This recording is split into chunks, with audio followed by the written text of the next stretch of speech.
Hello, hello, everybody. Welcome to the show. Ross, host of the Zodiac Files interview series, Volume 4. Professor Thomas Henry Horan of the Professor Dad channel, the Stones Unturned Podcast, author of The Myth of the Zodiac Killer. I know you have many projects. If I missed anything, please get them in there, Professor. That sounded great. Thanks. Say that again.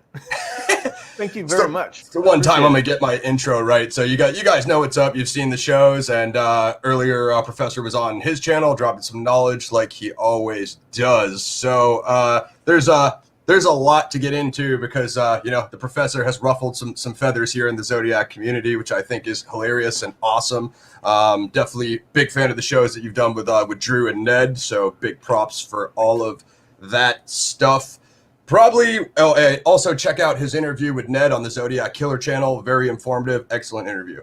My research on the channel, my series is the Zodiac Files. I've been starting with what's called the Zodiac pre-crimes. Obviously, the Professor is familiar with this. I figured we kind of start there, work our way into Sherry Cho Bates, and then, quite frankly, I think at least I haven't read the book, guys. You know how I do the series. You saw the interview with Drew. I did read it afterwards, though. Drew can defend me on that. So hopefully I can come full circle with the Professor and we'll do a rematch.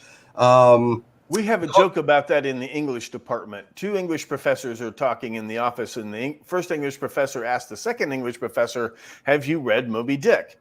And the second English professor says, "Read it. I haven't even taught it yet." Doesn't get much of a better allegory than that, folks. But some of the most interesting things I've heard you say as of late, and we will work our way into this, is the stuff you had on Darlene Ferrin and Blue Rock Springs, as well as what you were saying about Paul Stein. Very interested in that. And then, of course, we'll get into Hal Snook. I haven't looked into Hal Snook much, guys, because I did kind of take a look at him at first, but then I kind of just dove out of that until I came, aware of the Professor's research. And then I have a much, much more heightened interest in that now. And a few things that I will attempt to press you on and likely fail. You guys have seen the rest of the series. I clearly don't have the intellect or the research that the Professor has to square up with him on his theory, but I'm going to try, guys. I got to fight back for all us one lone man theory Zodiac nerds out there. So I'm going to try. Let's just go. I've seen your videos. You're doing fine. You're doing just fine, sir. I'm trying. I'm still new to the scene. So let's just speaking of my videos, and you kind of referenced this right before we came live. Let me get your opinion on where you're at on what we call the pre-crimes. Some people are like, and you have a much different theory. So, or however you want to start. If you want to maybe just summarize your theory of what the overall thesis of the book is, and then we can discuss if you think there's any relation to these pre-crimes. I think maybe that's well, I like your first question about these other possible previous crimes, but I had a very clever answer prepared. So let me feed you a question. Okay. The question is, do I think Ray Davis is a Zodiac victim? So ask me. Do you think Ray Davis is a Zodiac victim? Well, you don't think any of them are Zodiac victims. No, just go ahead. Just ask the question. I don't know how you're going to flip this on. I'm going to walk into a trap, guys. I'm in the lion's den. I'm going to do it. Do you think Ray Davis is a Zodiac victim? The short answer is no with a but. The long answer is yes with an if. Now, that leads us into your big question about previous murders. That depends. What I go over in the book is all of the original police department files and things that Gray Smith used to write his book that everybody's familiar with. That's a story everybody knows. Unfortunately, he falsified most of the information in that material. Reading the real files, there's, first of all, no evidence of any connection between any of these murders, except for those letters. There's a lot of evidence that rules out one person committing two of these murders, let alone all of them. And three, the person writing the letters he wasn't at the scene of the crime. He's reading these exact same police reports. Now, once we understand that, then there's no serial killer to look for, so there's no reason to look for previous victims like Ray Davis or Sherry Jo Bates. However, the long answer is, once I published this discovery, other researchers contacted me. Some were, and one particular young fellow, Evan from Texas, set out to prove me wrong, and he ended up finding a whole bunch of brand new corroborating evidence that turns this into, it's much bigger than a serial killer, much bigger. It isn't even just like a group of thrill killers. It's something bigger than that. And that happened as a result of publishing this book. So that's the long answer. So I'm very interested, and I haven't had a chance.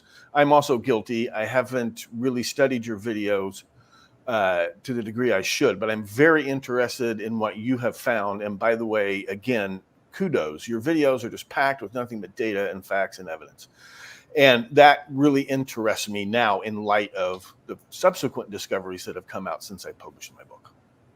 Absolutely. I think I'm going to kind of back into that in a couple different ways. So as I spoke to you off camera, when I first heard the Zodiac hoax theory, I hate it with a passion. I had no interest in investigating it whatsoever. Now, this is actually, I'm going to tell you the full story because you're going to get a real kick out of this. So I hear Drew and Ned talking about the Stones Unturned podcast, right? So I go check it out. Drew's like, hey, this guy figured out the JonBenet Ramsey case. I've always wondered about that. Don't know anything about it. Went over there, watched your entire trilogy. I'm like, holy crap, this guy buttoned this up in a crazy detailed analysis I've never, ever seen ever. Then lo and behold, you guys do the group show with Ned and Drew. And I'm like, the Stones Unturned podcast guy is the guy that wrote The Myth of the Zodiac Killer. I was literally following your other work and had not put it together that you were the author of the book at the time. Well, so it's pretty ignorant. Thank you. No. That's a tremendous compliment. For someone as vain as I am, to find out I'm getting famous in two different ways, golly. So, yeah, I mean, it was kind of odd. And then, so once you started talking, now I'm not one of those people that's going to go nitpick your old comments and say, well, the professor said this, so it totally discounts, blah, blah. Thanks. I don't even care about that. But I hear you go about, some of the details you were saying about Farron on that show of the neighbor smoking cigarettes in his car and the gifts being left on the doorstep. And I'm like, whoa, this guy, you were saying things I'd never heard before, especially, and we're going to go back to this later, Majot's outfit of the multiple layers. I've never heard anyone provide like a reasonable explanation for that until what you said. And then I was just like, all right, that piqued my interest crazy. You know what I mean? I was like, all right, I have to see what this guy's talking about now because you just explored avenues I've never heard anyone even mention. You know what I mean? Thanks. And it was, I've gotten quite a response. And I mean, it bowled me over too. I wasn't even interested in the Zodiac killer. I wasn't interested in serial killers. I was interested in more conspiracy stuff, CIA, drug smuggling, that kind of thing. That's where I'm at too. And so, and I, as a professor, as an English professor, I was writing a scholarly piece on these letters were letters to the editors of the newspapers. Before we had comment sections, before we had blogs, and like these aren't just interesting letters, they're letters, and they're not just from a serial killer, they're really letters from a terrorist. Exactly. So I was studying that and just happened to notice that the original police reports, autopsy reports, fingerprints had become available thanks to a man named Mike Rodelli, who spent a lot of money and lawyers. This landmark FOIA case got the files. So I was thumbing through them. I was curious about a few things, and I happened to notice that the real police reports weren't telling the same story that we had all read in Graysmith's book. And then I got more and more curious about that. So, and then it just turned out to be something even much, and I didn't discover all of this, something much bigger even than a serial killer. So really a terrorist, like this network of terrorists is what we're uncovering. So I'm very interested in what you have to say about that because I haven't said it much in my previous videos. Like I spoke to Drew about this, but my personal theory, and I don't know how this fits into the research you found, my personal theory is a cult connection, and that the Zodiac, or non-Zodiac in your case, is a cult member. I'm still working on that. I haven't put out too much on it, but I think the strongest thing about your theory here is what you just said about you looked at the actual police reports and the evidence and came to a different conclusion than Robert Graysmith. That is perfectly feasible for me. That is like when I hear Zodiac hoax theory and there's no Zodiac, I wanted to take your book to a book burning. But then when you said I came to a totally conclusion from Graysmith based on the same evidence, now you got my attention. And no one up until then, David Fincher, no one, every documentary, every subsequent book Even cops, George Bulwart said he used Graysmith's book as his guide to the case. Yeah. No one had bothered to go back and reread all those reports. Even Mike Rodelli, bless his heart, didn't really sit down and read all of the material. You have to read all of it in order and compare what's in the police reports to like the next day's news coverage. And there's this back and forth. You have to read it all in chronological order. And I had some experience doing that years ago as an insurance investigator. And I just happened to notice, well, this isn't what, this is what? And then it just went from there. And then then I published that work and people responded, and people like Evan, who just even blew my mind. You know, he uncovered House Snook's military records and what we found in there. And just, so there's so much more that goes beyond this book, but it won't make any sense if you haven't read this book. Sure. Absolutely. Yeah. Like because everything people think they know about those murders is wrong. You have to start from scratch, which it's 1,100 pages of badly Xerox cop typing, or you can read my book. I read it for you. Absolutely. You know, so I've read Zodiac. I've read Sighting In on the Zodiac Killer. I have one more. And, you know, at one point I did want to read Zodiac Unmasked just to see what he said. But now at this point, I can't tell when he's graysmithing and when he's lying to me and when he's flat out making up things. So I'm going to go ahead and skip that. And I'm going to go straight to yours next. Okay. And get tapped in on that. So. And the funny thing about Drew's work, Drew Beeson, who has cracked D.B. Cooper.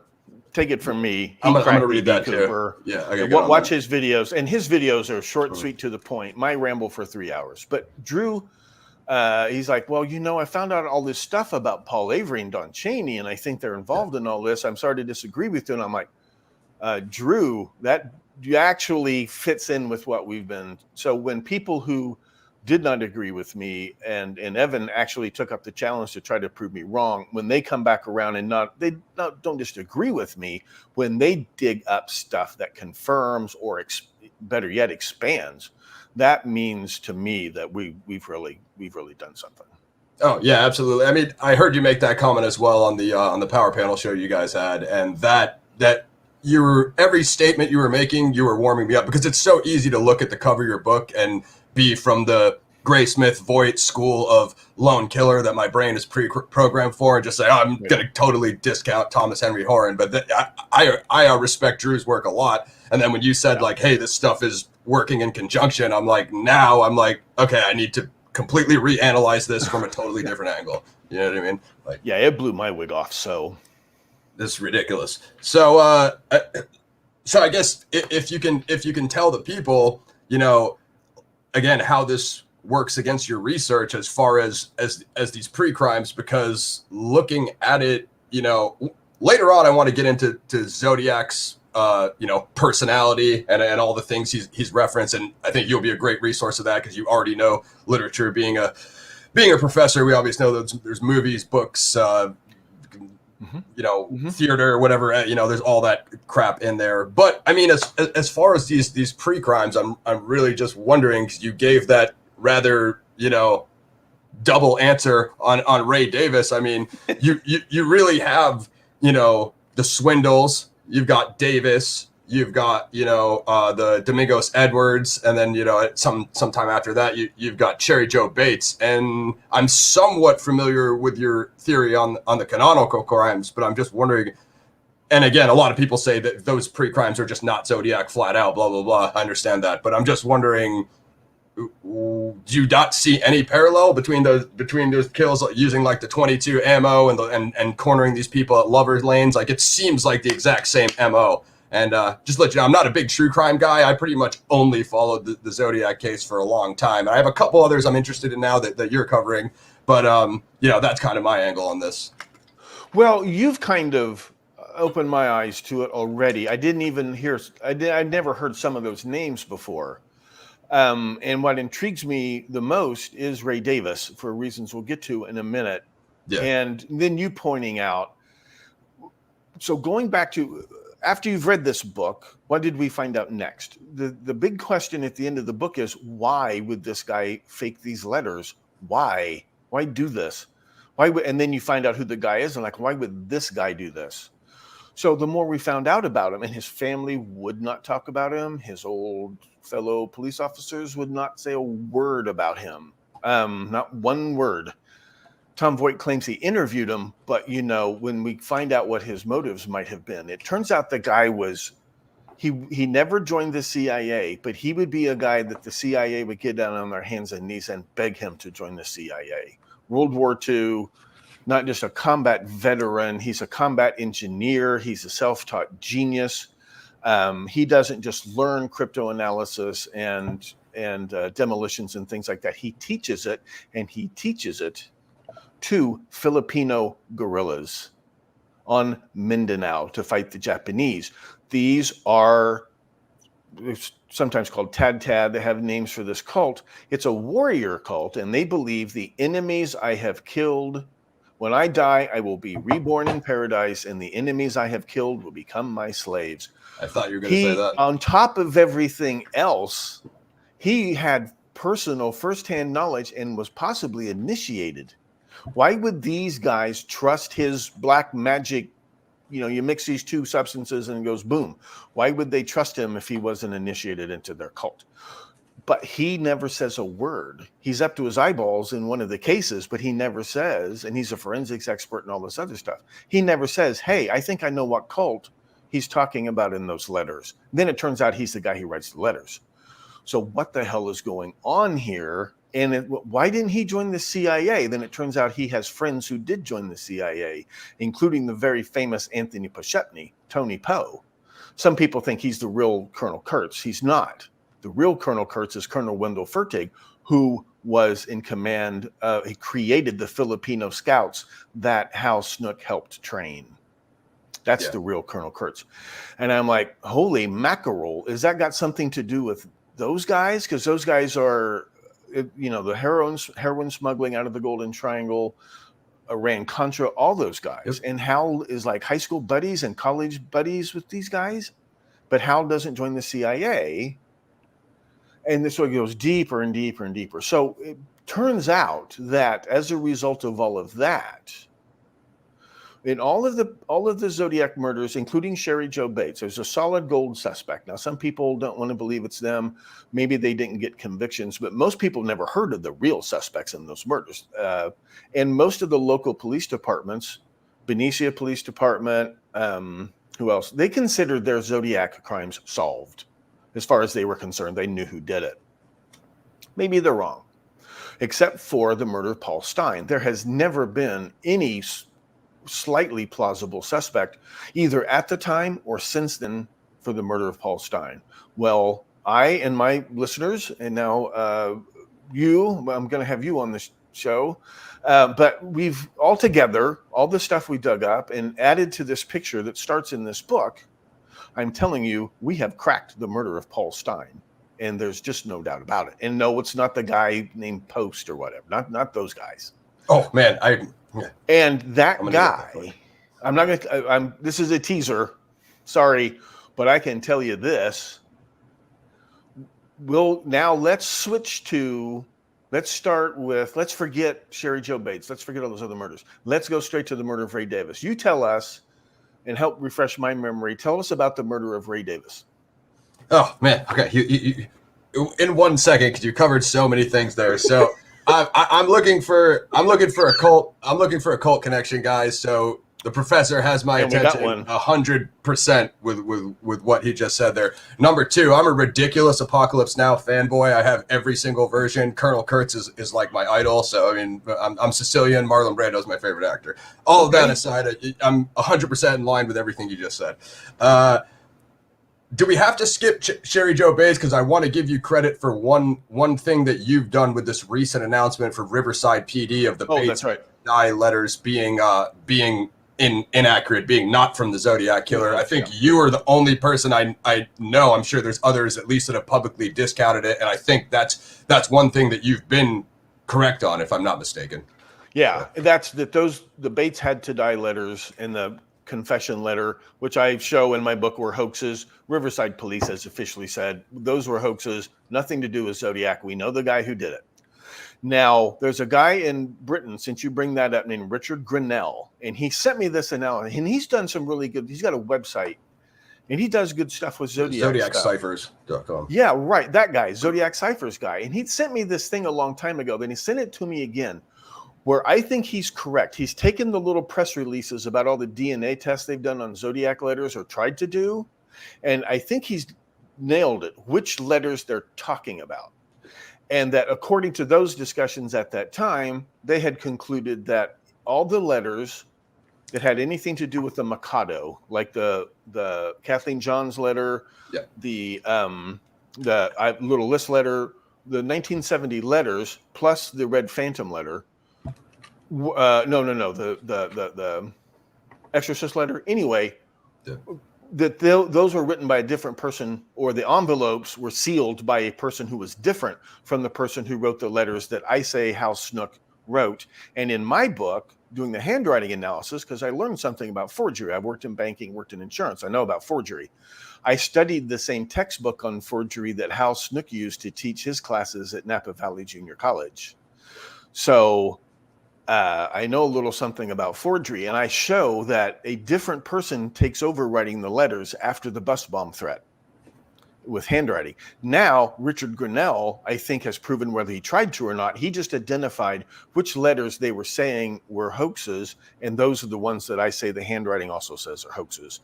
So I was excited by that. And so those two things, most of the Zodiac letters have now been dismissed as hoaxes.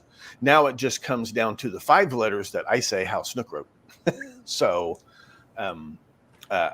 coming back to Sherry Jo Bates, I mean, we can come back to that case, but I think if we go straight from We've Cracked the Murder of Paul Stein back to Ray Davis, I think that might be easier. Yeah. I mean, that works fine for me because I actually had meant to include a whole Paul Stein murder scene breakdown in comparison to the Ray Davis situation, which I totally forgot to do in my video. Sorry about that, guys. So if you want to carry on that discussion in the comments, we can do that there. So let's do that. Let's start with Ray Davis, and then let's go to Paul Stein, and we'll just look at all, because you know the Ray Davis facts, and I know the Paul Stein facts. Absolutely. I think that's a good plan. So Ray Davis, cab driver, 1962, Oceanside, California. He is basically takes a very short fare to a rather ritzy neighborhood in Oceanside at the time. There's a lot of Hollywood, Beverly Hills, a lot of Orange County people that have moved out. Oceanside was much smaller than what it is now, guys. It was like a very exclusive upscale community right between the houses of the current governor and the former governor is where this cab driver shot. There's quite a few parallels to it's almost identical to the Paul Stein scene, to be honest. There's a phone call to the police after, including a threat against a bus driver. That sounds a lot like the, I'm gonna pick kiddies off when they bounce out, as they bounce out, the Zodiac threat letter later on, after the Stein incident. Really? Let me pause you for a moment. There's a phone call, or more than one phone call. To the Oceanside PD or Ray Davis, yeah. I believe. I have to check my. Okay, that's okay. So there are phone calls threatening to shoot a bus driver. I think there's multiple. Yeah, after the Ray Davis murder, there's a phone call saying, really? "Hey, do you remember me? Do you remember me? I'm the one who called you last time." So I think there was 2 calls, and he said, I'm the guy who killed the cabbie. Next time, I'm going to get me a bus driver." Is the exact verbiage. Well. What do you know? Okay. Wow. Yep. Yeah. There's a lot on this one, guys. So there's basically three shots. It's quite. I mean, I don't know. We'll have to get Stein from you of how you think the Stein murder played out. But I'm not a big fan of the whole. Unless you found information that I don't know on this, which may well be that he knew Stein and Stein let him sit in the front, because we'll have to talk about these gunshot angles. It looks to me like it's from behind, you know what I mean? Which is how Ray Davis was. I do believe Stein was targeted, but I don't believe he recognized his killer. I think the killer knew Stein, but Stein didn't know his killer. If Stein had known his killer, he wouldn't have picked him up. Yeah, Let me put it this way. I'm surprised Stein picked him up. And someday when I reveal who it is, it's funny that Stein even picked him up. I wondered if he was picked up at gunpoint. I wonder if nobody saw him get in the cab. Nobody noticed him get in the cab. And I actually kind of wonder if he got in the cab at gunpoint. Well, because when you see the mugshots of this guy, there's no way Paul Stein would pick this guy up. yeah, the way you were leaning into that teaser, I was about to ask you, Professor, do you have an announcement that you'd like to make on the show? But I know you've been asked that before. Well, I've cracked. With the help, with everybody's help, I'm going to say 100% sure we've cracked the Paul Stein murder case, and that cracks something else wide open too. And then you suddenly bring up this whole thing about, and I'm sitting here hearing about the Ray Davis murder, things I knew, things I didn't. I know very little about it, so please continue. I am on the edge of my seat. Yes, so there's I'm quite impressed that I'm able to entertain you as much as your show entertains myself. So it's 22 long ammo. It's 3 shots through the windshield, as my co-host Gunnar covered. He thought the first shot is like a warning shot. Me personally, I'm not 100% on that one. I think it could be possible that the shot through the chest and the shot through the back of the, I mean, that's similar Zodiac. I'm going to say Zodiac. Excuse me, Professor. Okay, from okay. the back of the head behind the ear shot that you see it continually in the Zodiac kills. One through the chest cavity, and then I don't know, that the third shot, I thought for me maybe the body was slumping and it just went straight out. It was like a miss. It went straight out the so went out the windshield, not in the windshield. That's my theory. So so the ballistics tend to show the killer was in the back seat. This is what I think in Stein and Davis, so it's another parallel, you know what I mean? And then people on the internet love to say they were best friends and he totally knew him and he let him sit in the seat next door. It's like, why was he getting in and out and then putting the head in the lap? But you're going to do Stein. That's right. That's makes right. my there's no reason to get out of the back seat if you're sitting in the front seat, right? I think you might be the first person that one of the first people that said that. So it's a very short trip from downtown Oceanside. It's the 3 shots. He essentially gets dumped between those 2 houses that I mentioned, and I do have the address. I mean, easiest thing, guys, is just I'll tag the video here and you can go watch my stuff as opposed to just repeating the entire thing to the professor. But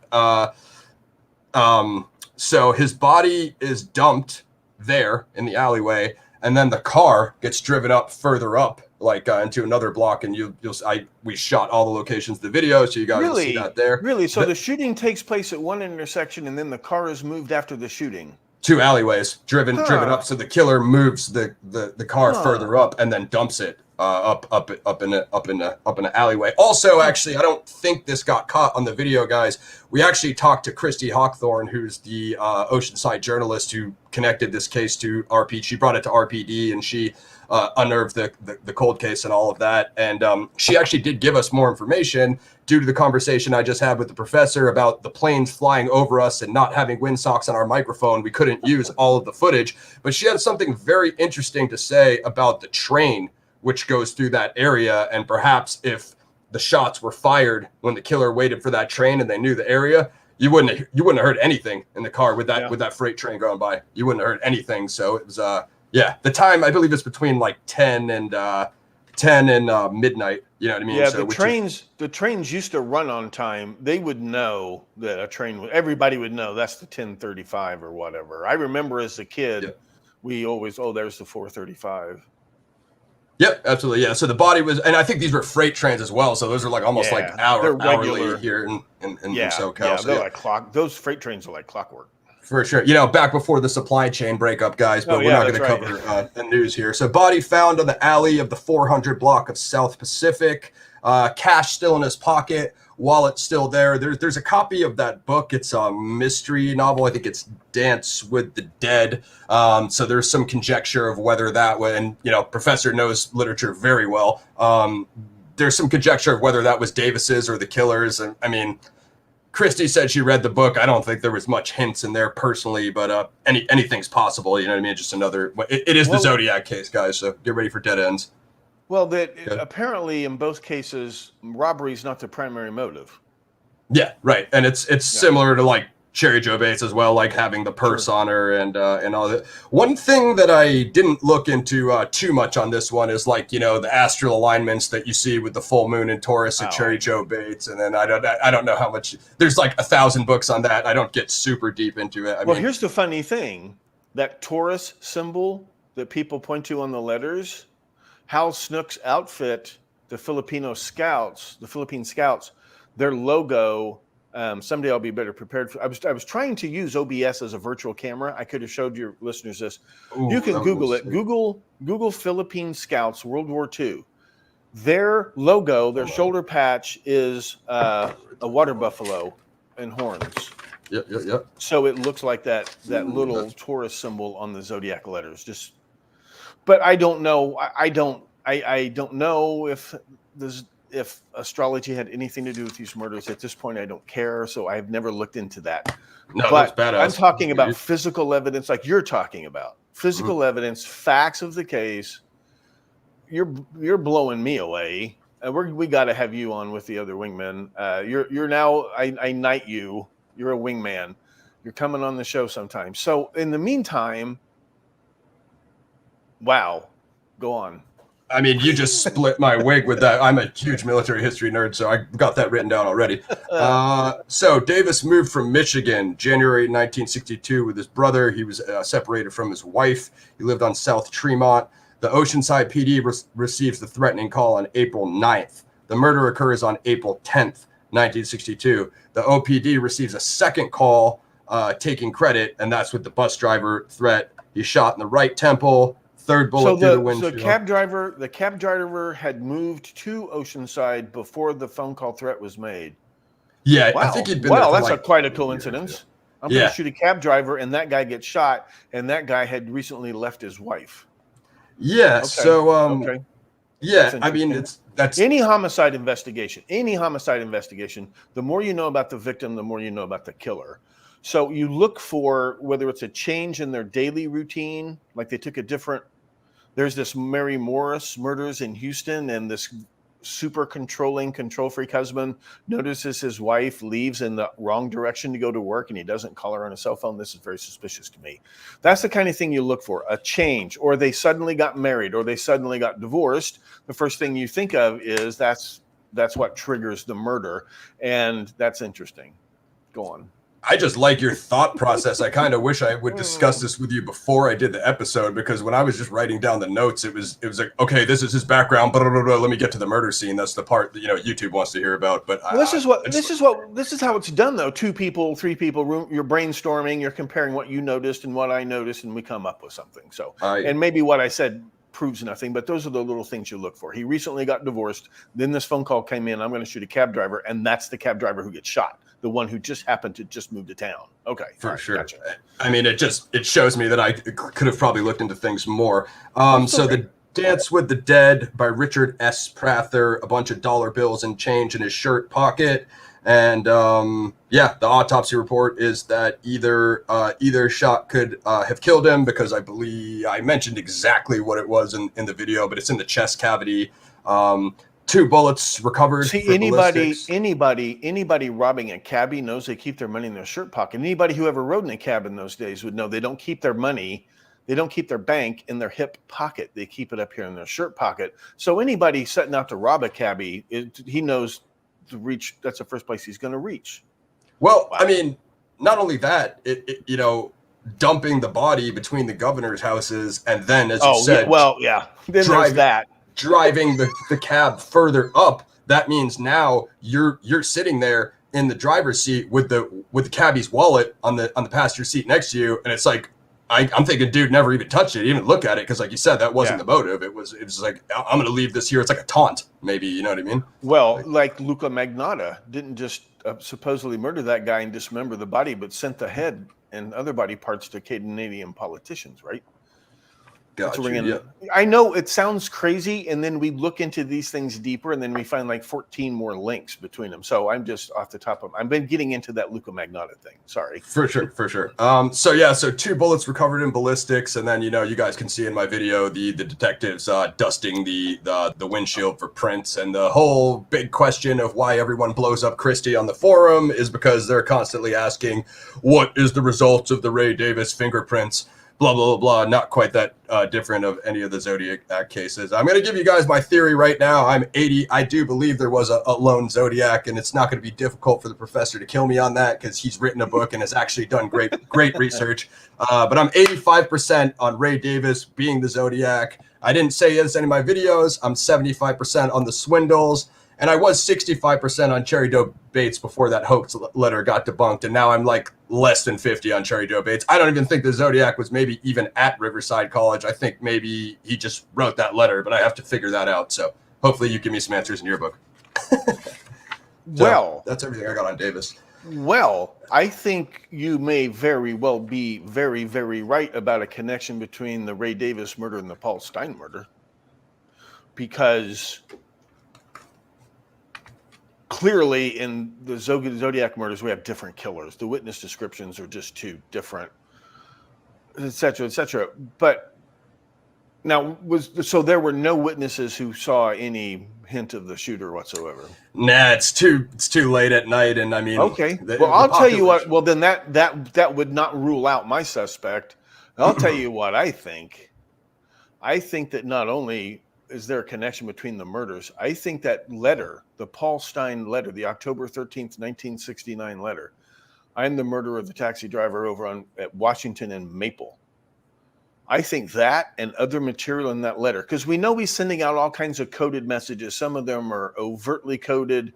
Some of them may be very subtly coded. Some of them may never be cracked. I think that the person writing that letter is also saying there's a connection between this murder, but not something that anybody reading the newspaper or letter would instantly recognize.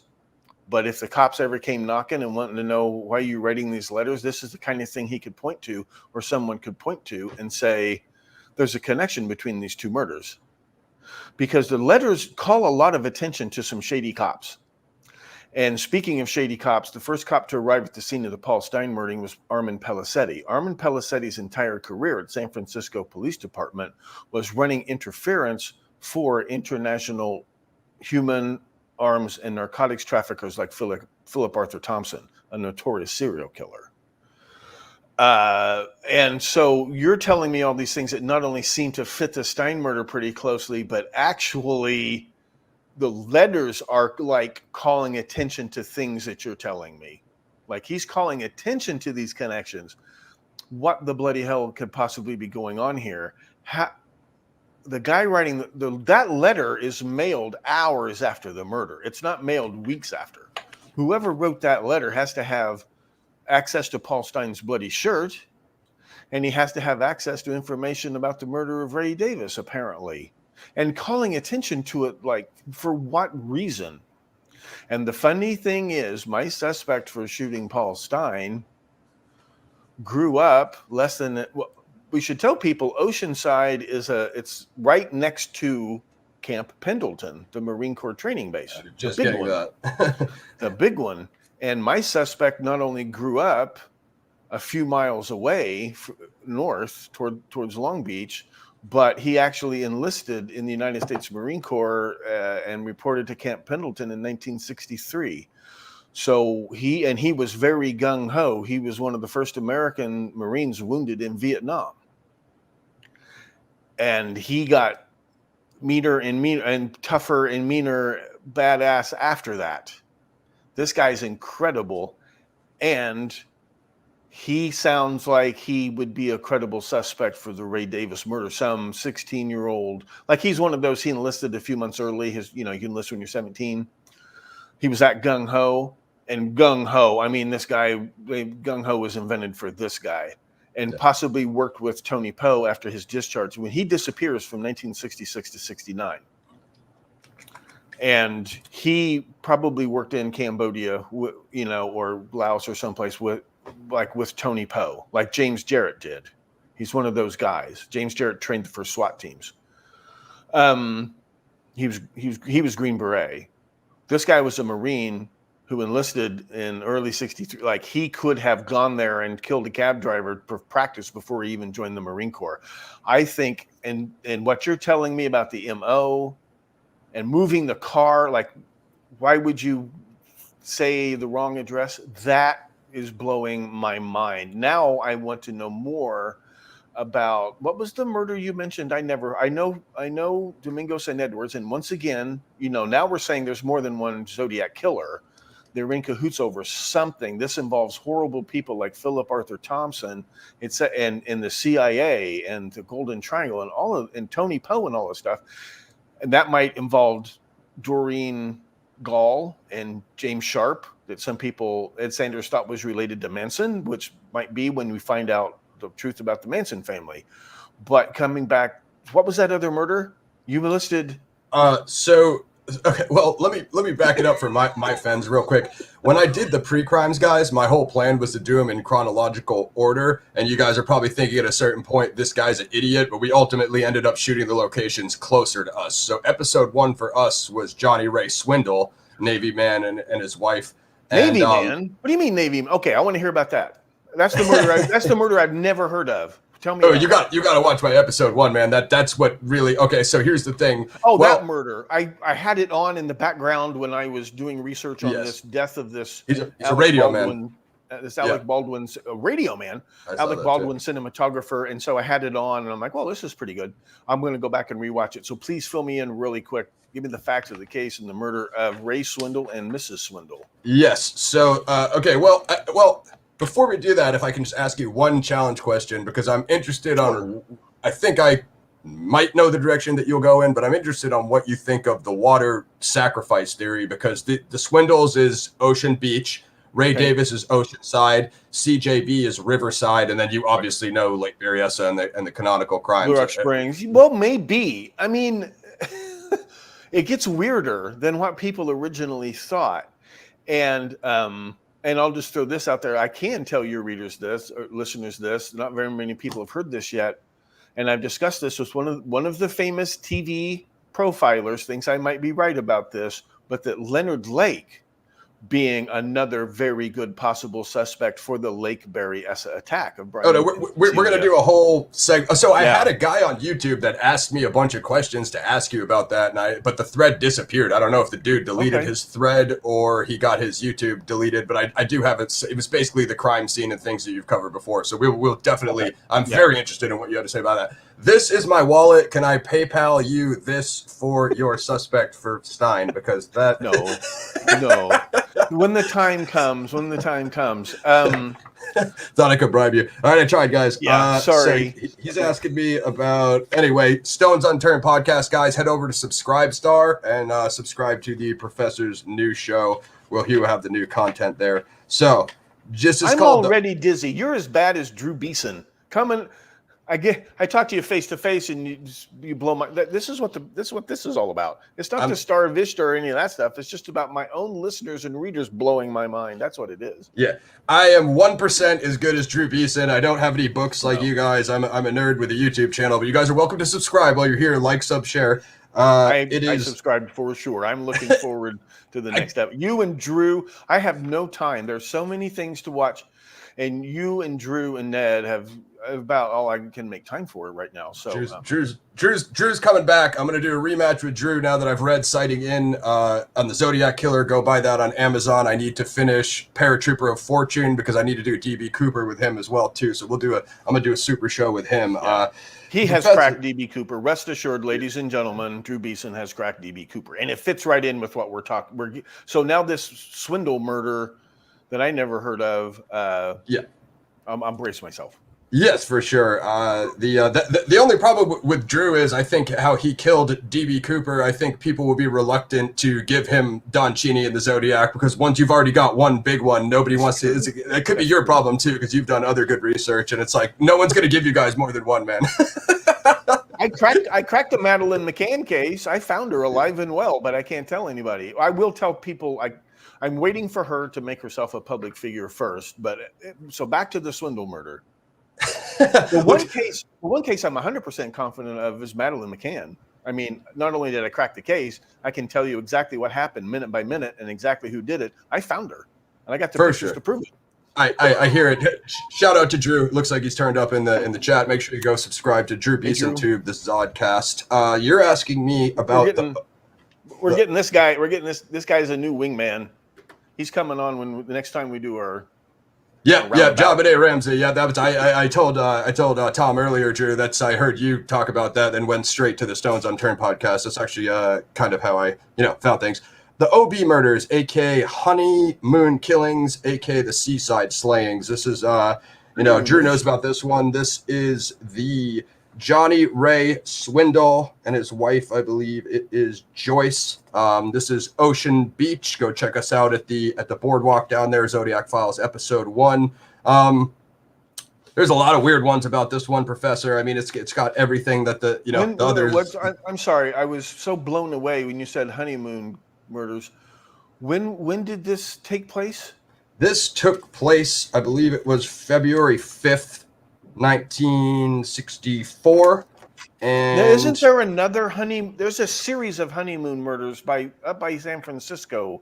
I haven't read about those in years. I forgot all about those honeymoon murders that some people thought, because it was a 22 caliber pistol. There are other, Drew probably knows. Thank God. At those ones? Yeah, this is a 22 here as well. And it's also theorized that this one may have been a rifle. Although, you have the dude like running away after. So me and my co-host kind of had conjecture of how fast you can run away with a rifle in your hands. Although 22s are not that big. I have several. Yeah, I mean, I don't know. Well, let me ask you this. I know Drew likes the paranormal. Do you get into the paranormal? I've worked a couple cases where psychics were a big help. I've seen ghosts. I mean, but I don't use them to solve crimes. No. I'm glad you said that, though, because I thought that, like, the Zodiac community would lose their minds with me when I ended episode 1, because there's actually reports of Joyce's voice calling out the night, like she called out that night when her and her husband were killed on the boardwalk, and footsteps, breaking glass. It's an apartment building. It's the Sea Spray Apartments now. It used to be a hotel back then. Well, the people we're talking about studied the occult and made use of it, obviously. So maybe they believed it. Maybe they wanted people to believe it. So Mr. and Mrs. Swindle, they're newlyweds, pretty much. Yeah, I think he's 20. I think she's 19. Navy man, very very humble guy, a radio man, and this is just to pull a Thomas Henry Horan and go down every rabbit hole simultaneously. Like, this is really why I think with Sherry Jo Bates, with her dad working on the base and then her brother being a serviceman, like, and you've covered this a little bit in some of the material you've just said, but you constantly were surrounded by these servicemen, in this Zodiac. I mean, you could say Drew with his theory, Don Cheney, like it's everywhere. It's Hal Snook, you said, right? It's almost every person you look at. Either the there victims, is another possible connection to Sherry Jo Bates and Paul Stein that will come back. Remind me when we come back to Sherry Jo Bates. Yeah. So this is one more time. It's Johnny. It's Johnny Swindle. Yeah, Johnny Ray Swindle and his wife. I believe it was Joyce, so no, you can't even. Joyce, and what was the date? One more time. February 5th, 1964. So I didn't do the 64, astral. 64. Yeah. Okay. Yeah. Okay, that's all right. So that helps me a lot. And I'm sorry, Yeah. So spinning. So what I cover on my series, guys, like I said, I haven't got totally into the astral connection, but on February 5th, 1964, you do have a Valentine's Day. And it's kind of interesting because Johnny had a box of chocolates there on the boardwalk. You can see the whole site, guys, in my video, episode 1.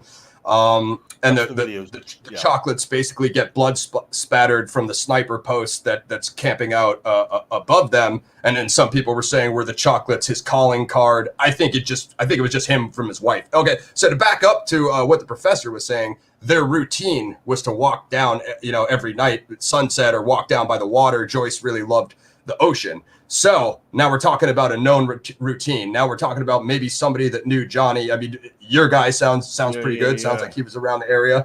He might have been part of a gang who were based at Pendleton. Yeah, and that's not far away. A group of Marines who, kind of like when you watch the Magnum Force kind of thing, a group within the group. Yeah. Hal being like an original member of that group or something, maybe. So please go on. Yes. No, I'm totally into that. So now we're talking about a known routine that anybody who have walked down there, and obviously Ocean Beach being a smaller community back then than it is now. So we're talking about Ocean Beach, San Diego, guys. It's kind of the north coast of San Diego Beach, and this is about maybe 35-40 minutes south of Oceanside. So, you know what I mean? Davis would have been a couple years before this. If you want to say that they're all related, which in my opinion, that they are, and I don't know, but there's not that much on it. So, yeah, she's basically when it happens, right? This guy, well, a woman hears the screams in her house, but she doesn't really take any action because her husband was out of town. She was home alone. So you basically have that going down. This guy comes down and finds them there. And he right away goes to get help. And then there's just this big exhaustive search of the water, 25 detectives, Navy men searching the water to look for the murder weapon, and nothing really comes up of it. But, if we're going to differentiate these from the ones we previously spoke on, Johnny's watch is stolen. And then now this is where some people have tried to relate that to Timex found at Cherry Joe Bates, that perhaps the killer took his trophy and then it got ripped off his arm when he killed Cherry. I don't know. I'm kind of 50-50 on that one because there's nothing 100%, but they were just both Timexes, basically. There's nothing to say that that's Johnny's Timex, but Johnny was doing painting for his landlady. So again, but you have everybody trying to relate paint to the Timexes, right? So there's nothing concrete on that. You know what I mean? But they were shot from some distance, right? Yes, but it's not that far. It's probably about 15 to 20 feet. It's a what they call a bluff, the Oceanside bluff. Then so why would you take the chance? You stay away from the victims so no witness sees you and you don't get blood on you and you don't leave footprints at this. But why would you then get that close to the victims just to take a watch? Well, we're talking about the Zodiac. It wasn't just to take a watch. It's that same execution shot that you have with Stein and Davis, and like you always have Majot. Oh, I guess not him because he lived, but the other people who got shot, you always have that like behind the ear, like that's. But all I'm saying is, it doesn't sound like robbery's the primary motive. It's not. It's not. I think it's what you suggested. That sounds more like trophy taking. Oh, I guarantee you it's trophy. That's cutting off the ears of your enemy. That's taking your enemy's dog tag. Yes. Weapon. Exactly. So that's trophy taking. Wow, that's very interesting. He drops that same thing. I'm sorry, but the only Zodiac murder where there was a trophy taken that we know of was Stein. Yes, Trophy was taken from Stein. Trophy was taken from the Swindle murder. Boy, have you got my attention.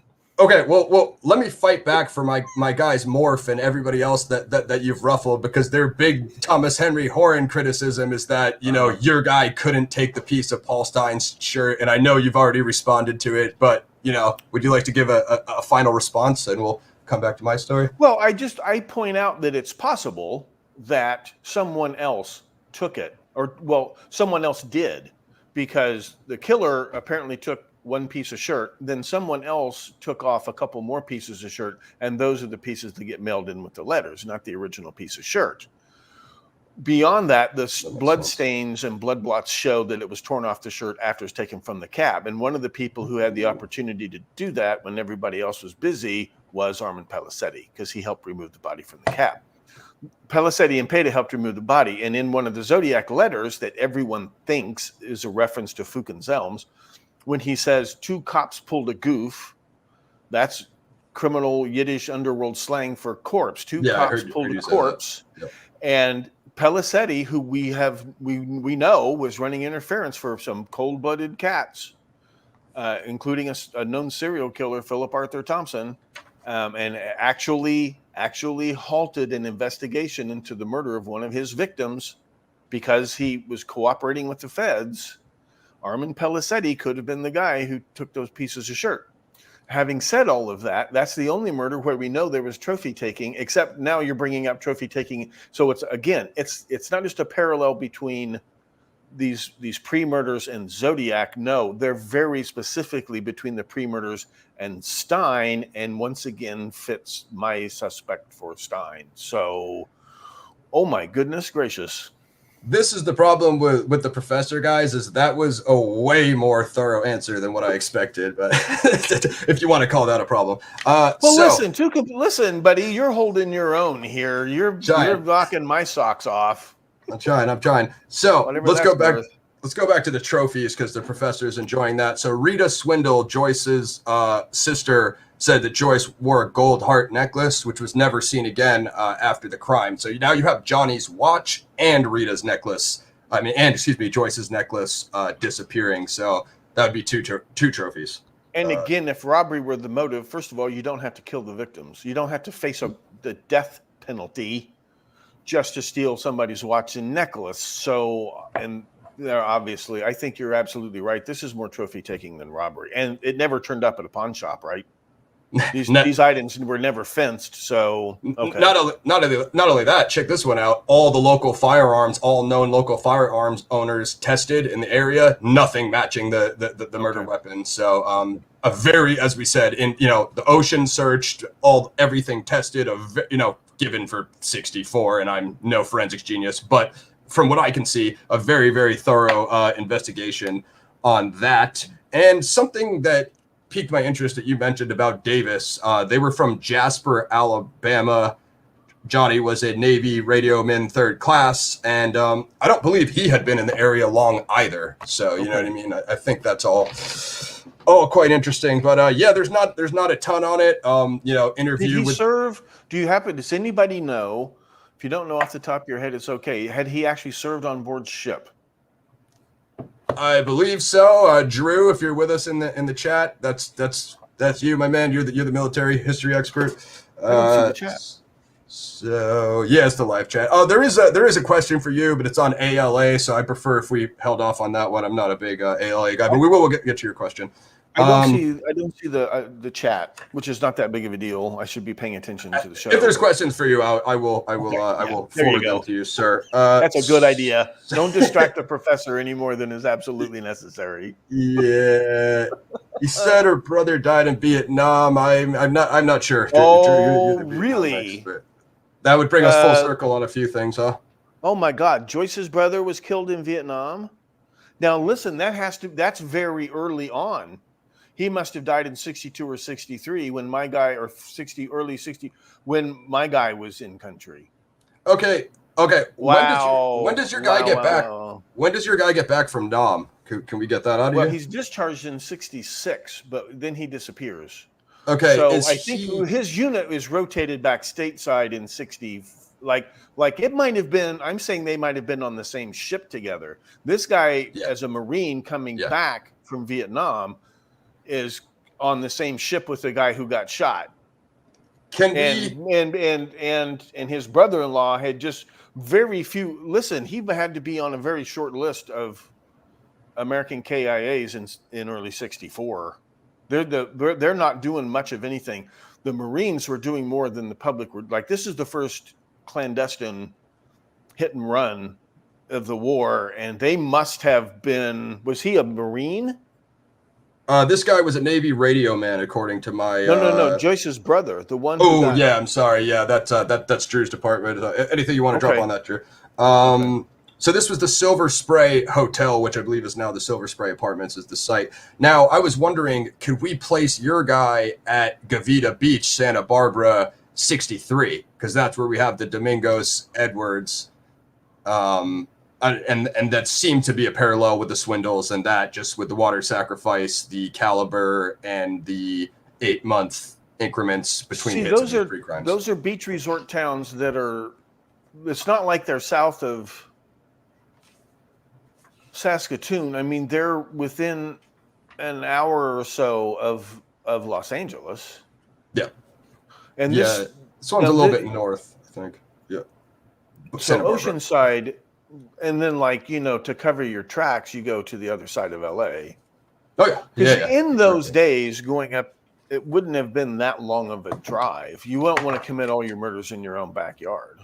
Ooh, let me get something on that. So what we covered in episode 1 was this unauthenticated letter of, Zodiac, I guess in your case, Hal Snook, cutting out the articles and creating the collages that he creates. It had 555 birds fly south, and there was a flight 555 from the Bay Area to San Diego back then. So that was one theory. What? What are you talking about?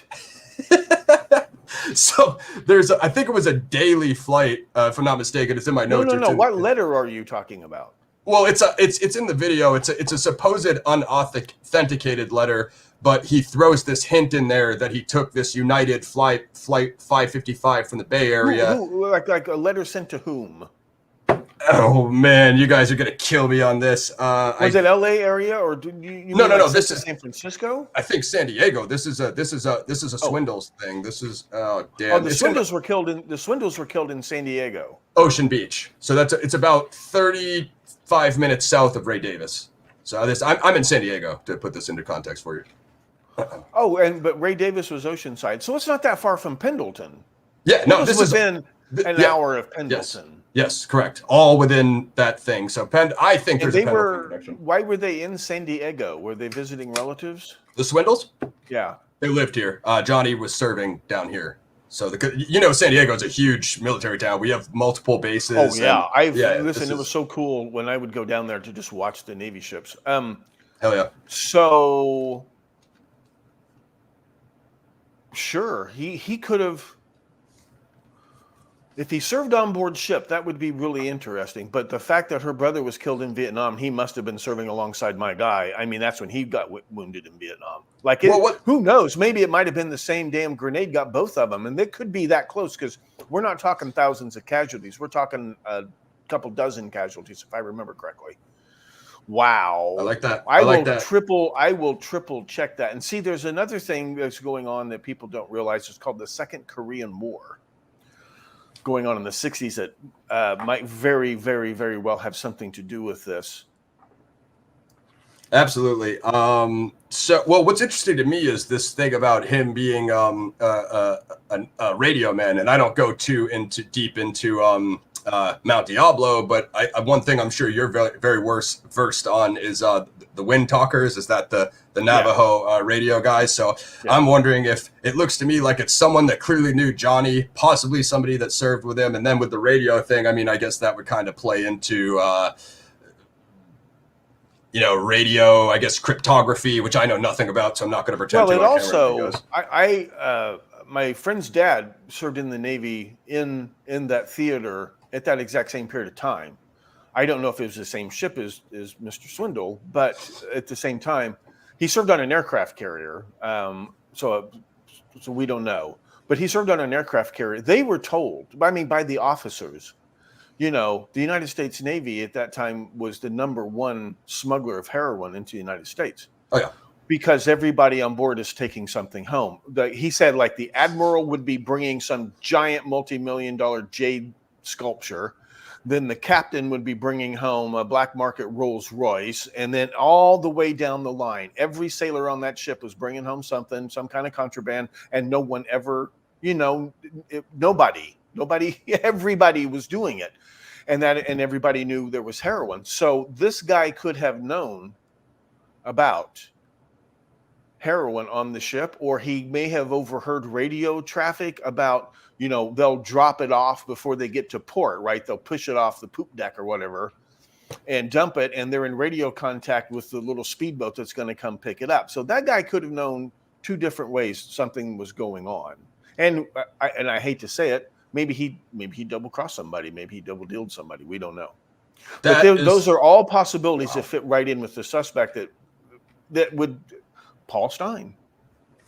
That is the most interesting theory I've ever heard about this. So Drew just filled us in. He said her brother was Roger Eugene, KIA, Vietnam, 1970 Army friendly fire incident. And friendly fire incident is rather interesting with what you just said. I don't mean to laugh. Are you guys texting behind the scenes? No, I'm laughing because you are blowing my mind. This is what Drew does. Yeah. It's bad enough when I watch you guys' videos and I can pause, but you're sitting here and you're just firing point blank, 100mm armor-piercing shells, and there's already a lot of strands in old Duder's head. This is, isn't this amazing? Aren't you glad I came on the show today? That was the whole point. Okay, can we skip these pre-crimes and get on to the canonicals? Because I'm sure you have a lot of this in your book. Now it's my turn, buddy. Yeah. It's not going to go well for me. Know things. My turn to know things. I have the knowing stick. I'm holding the knowing stick. If you consider what I just did, knowing things. So Lake Herman Road. Mm-hmm. If I'm not mistaken, correct me if I'm wrong, I believe what I've heard you say previously is that the angle of these shots came from the passenger side of the vehicle. Is that correct? Well, the witness, right before the shooting started, a witness saw a second car parked next to the victim's car. And he said about a quarter mile down the road, he heard what he thought might have been a gunshot, but people went out there to shoot guns. He figured they were there to shoot guns. Cops used to go out there and shoot their guns. So he didn't pay any attention. But where the shell casings are found and the trajectories of the bullets and things through the car windows and things clearly show that the shooter got out of the passenger side of the second car. He had accomplices. And there's a known killer. He's in jail right now awaiting trial on first-degree murder charges, who that was his MO. He would make his accomplices drive into the crime scene, make everybody participate in the murder. Maybe it wasn't him, but it sure sounds like him. And again, the actual motive is drugs, that David and Betty Lou were these good kids who were trying to put a stop to the drug dealing that had suddenly started going on at their high school. David's on the wrestling team. He's a hero type, God and country, award, all this, Eagle Scout, all this stuff. And that's what got them killed, because Pierre Bidou, the first cop at the scene, said there was a drug bust going on within sight of the crime scene down the road at this Hells Angels clubhouse. And it looks like David and Betty Lou got blamed for the bust that was going on. And he said, and other cops have told me from there, we found over a dozen bodies in that parking lot during that period of time. There were lots of drug-related shootings going on in Vallejo, at Blue Rock. You know, someday we'll talk about Andy Nicholas Jr., who I mentioned in my book. He'd been shot at Blue Rock Springs Park. I mean, there's a lot of shootings going on. It's all related to drugs. I'm starting to hear bells going off that this shooting, at least of Swindle, and this friendly fire incident. So if you are blowing the whistle on what's going on, or if you're dipping your beak in what's going on with that, whatever, you could, or you paranoid people are blaming you for something, whether you did it or not, that would explain wiping out this family. Quickly going back to what you said about all three of them are dead. The brother, the sister, and the sister's husband dead by apparently, friendly fire, accidental or not, that's a professional killer. And the troops that were in Vietnam at that period of time were nothing but the cream. Absolutely. And quickly going back to what you said about the contraband. I'm sorry, there's one more possible explanation that fits in not just with my suspect, but with Hal Snook, was that this entire unit, or maybe he was sent out and they accidentally stumbled over something and somebody else friendly actually pulled the trigger and he gets blamed on friendly fire. Something like that, where they're, oh, look, those guys, they've found our stash or whatever. We got to do something about it. And then you have to cut out the witnesses, and something like that sure sounds like what's going on. And that sure fits in with everything I'm talking about with, my head is spinning. I could see that happening. Quickly going back to what you said about the contraband being smuggled by the servicemen. I think me, you, and Drew need to link up and write a screenplay on that, because I'm a huge Vietnam fanboy. I think that'd be a ridiculously entertaining film. Well, listen, speaking of Colonel Kurtz, I have it on good authority that David Fincher has a property he's developing. And his pet project is a biopic about Wendell Fertig, the real Colonel Kurtz. And that guy's fascinating. I mean, he's everything Colonel Kurtz is in Apocalypse Now, but it's in World War II. Oh yeah, I know that's A Heart of Darkness, Joseph Conrad. I know my stuff, man. On that, well, it's like Fincher's like going to make like a Heart of Darkness or a Apocalypse Now, but about the real Fertig in World War II. Imagine that movie if it gets made. Man, imagine that movie if it gets made. Slow down, Professor. I brought you on for a Zodiac interview, and that was literally my favorite thing that you said. Okay. All right. We're just gonna do films one of these days. Yeah, we will. Well, come on, the Wingman. We talk about everything. We talk about what books we're reading, what movies we're. Yeah. Oh yeah. I got stuff for you guys on that for sure. So like these other, besides looking at the evidence and the police reports and how you looked at the original source material and came to a different conclusion than Graysmith, I think the second strongest thing you've said are these crimes of just local suspects in local crimes, because that makes perfect sense. Because in any other, like, I'm just going to use Cherry Joe Bates for an example, like, you know, and not that I agree with RPD's, you know, local suspect, but like, obviously a friend or an acquaintance of the victim, those are always the first people that get looked at. However, via Graysmith, via the Zodiac case, when you have all the canonical crimes, it's like all of that goes out the window. And I've almost never heard anyone ever mention local suspects but you. It's just like, well, the Zodiac wrote the letter. He said he did it. Yeah. Like, Well, okay, Graysmith says in his book there were no good suspects. That's baloney. It doesn't mean that the cases are cracked 100%, but they had good suspects and they turn out to be very logical suspects. And there are reasons why the police would back off of these suspects. It comes back around once again. Informants, double dealing by cops, all this stuff. And there is one thing that might link Blue Rock Springs Park to Lake Herman Road, and that is the Hells Angels and all the drug trafficking going on. And then it gets more interesting. Darlene Ferrin and her husband, her first husband, Jim Phillips Crabtree, who is kind of like a junior league Hal Snook. He just got out of the Army. Now he tells people he was Special Forces, which is a lie. But he claims he's been to Vietnam during this time when all, you know, he was actually, he was convicted AWOL, not desertion, and then he was eventually given an honorable discharge. But if he's telling any truth whatsoever about being in Vietnam in '64, gee, that's ringing a bell, isn't it?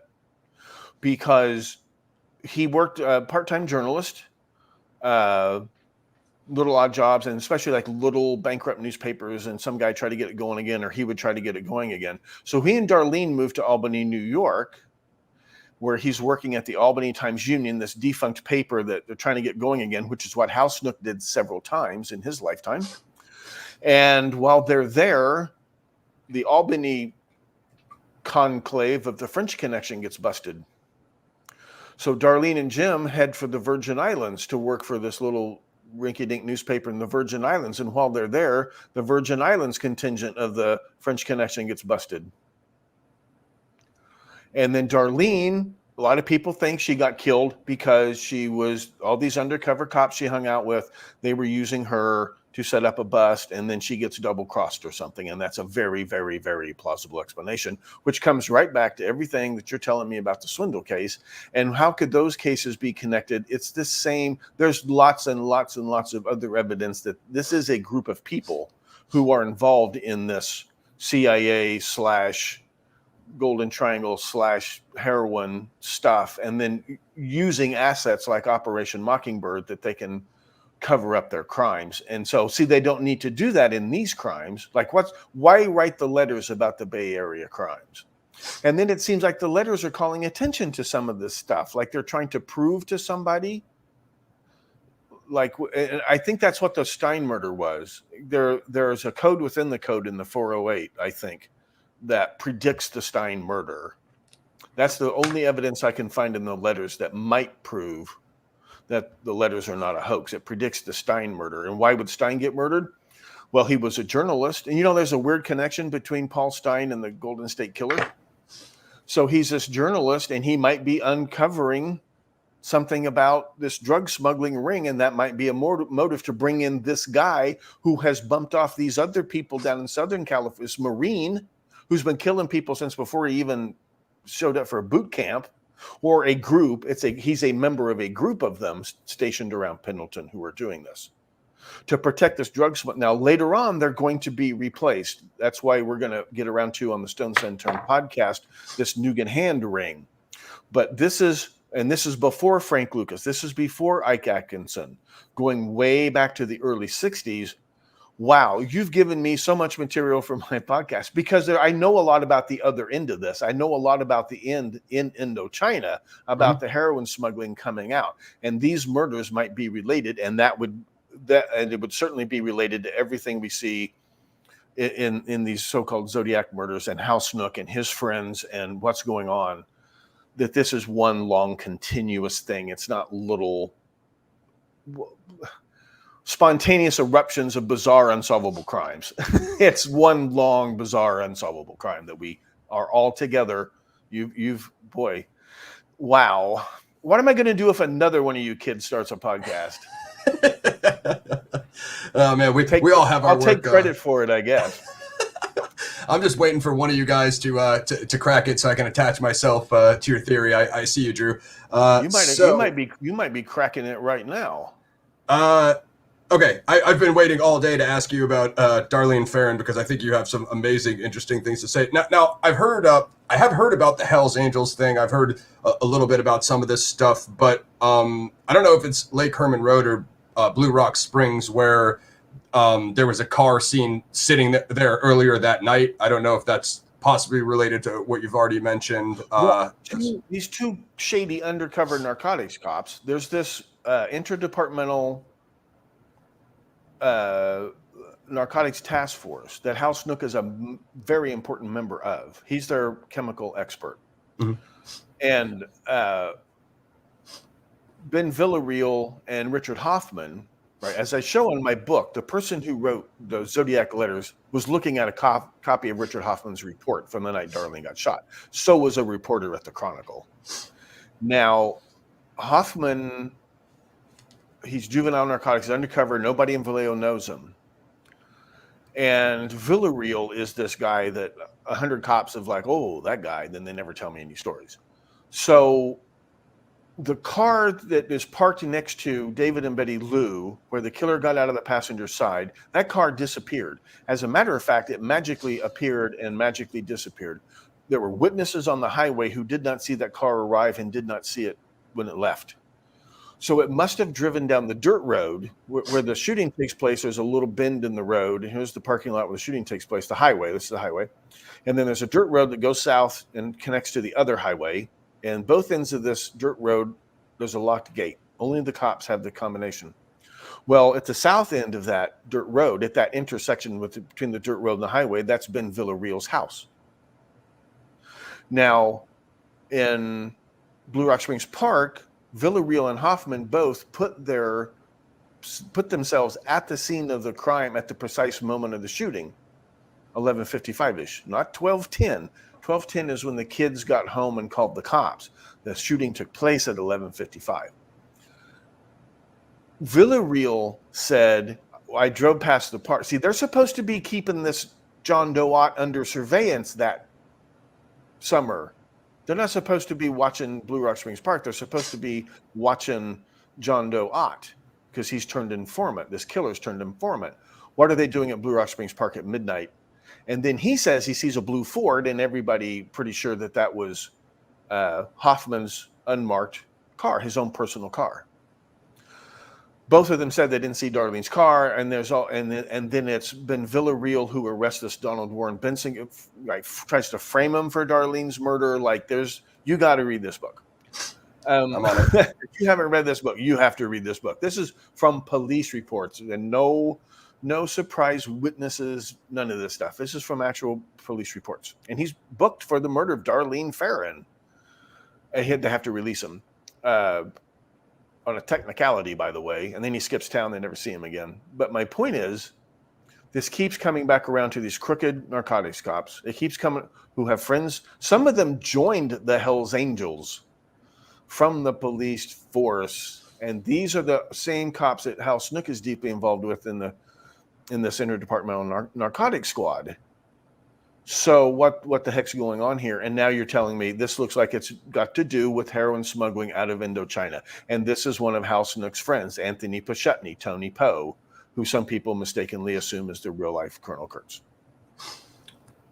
Sorry, I kind of once I get wound up, I get too lazy to stop. No, the whole point of the show was to just wind you up as much as possible and see how far you can go. I mean, Drew knows I do an informal, organic dialogue discussion here.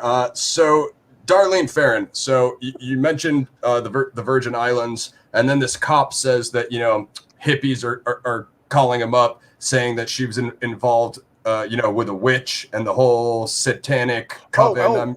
And that they had supposedly witnessed a murder. Yes. Related to a drug smuggling cult in the Virgin Islands, and that some people thought those people were after her, and that might include Jim was after her, like afraid she was going to talk or something. That was a lot of talk among her friends and family, right? That was a possibility, and that fits right in. And if Jim's own brother said, no, he was a clerk typist in Germany the whole time. But if he ever did, or even have friends who might be involved in something like this, then because like one of the so-called Zodiac letters says something about put Marco back in the hellhole from whence it came. Count Marco, the columnist that might be referred to in that letter, was a radio man in the Navy in World War II that might have served with Hal Snook, for example. And that's who knows, or Hal Snook may have been in communication, like Hal Snook's in the jungle communicating with this Navy radio operator on the ship. Maybe, but it's just interesting that. And now we have another victim who's a Navy radio operator and who might know something about drug smuggling. Isn't there another count in one of the, what is it, Treasure Island or The Most Dangerous Game or one of the films? The character is Count something that I think Zarnoff. Count Zarnoff. Yes, that. So that's why he's here for the expert guys. So Farron. So the whole witch thing.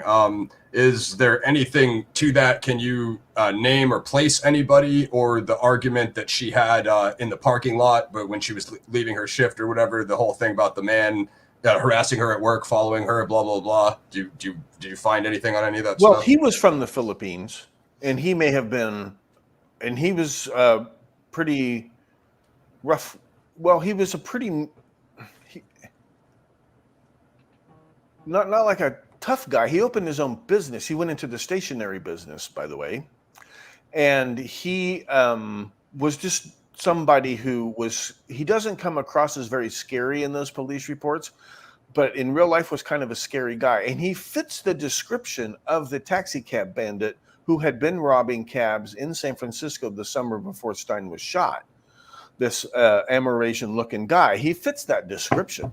And that's George Waters. And he was but he wasn't like some squirrely, harmless, kooky guy. He was actually kind of and he beat his wife and whatnot, supposedly, allegedly, and that like a kind of a mean guy. He's from the Philippines. That's raised in the Philippines. And if he's related to Hal Snook, and the funny thing is, now his father's supposedly George Waters Sr., an American serviceman, but he bears quite a resemblance to Hal Snook. Like he might be Hal Snook's love child. Who knows? But and then coming back around to with Manson, you have these voodoo priestesses being involved in smuggling drugs through the Virgin Islands and that includes one that got killed, right? This June Mincher Mack, who was one of Russ Meyer's starlets, and is assassinated by. So yeah, this is all. See how it all begins to gel a little bit. Oh yeah, definitely. I followed some of that stuff loosely. Wow. So, because a lot of people say there's not much to that. So, did you ever come across anything that can confirm this satanic witch coven cult? Well, we do know the French Connection were busted in the Virgin Islands while Jim and Darlene were there, right after they had been almost present. And he's a journalist. Is he covering this story? And intelligence agencies use journalists as spies for obvious reasons. And there's more to it than that. And we know that this did go down, and we do know that voodoo people, these gangs, these smugglers in the Caribbean used voodoo to keep their gang members in line. It's actually, in my opinion, probably the best hunch at a motive for the shooting of Darlene Ferrin. That's very, very plausible. And especially if you believe anything her husband ever said. Her first husband, Jim Phillips Crabtree, if you believe anything he ever said, and people have told me he knew Hal Snook. I haven't been able to prove that with photographs or anything. So this all does come in that, and these CIA guys, they work with these local paramilitaries who belong to these cults. I mean, they have to join the cult. They have to at least pretend to believe in it, and they probably do start believing in it. So I think it is something that, well, look at the Freemasons. You know, they swear an oath of secrecy and loyalty on pain of being tortured to death by demons. I mean, people really do follow through on this.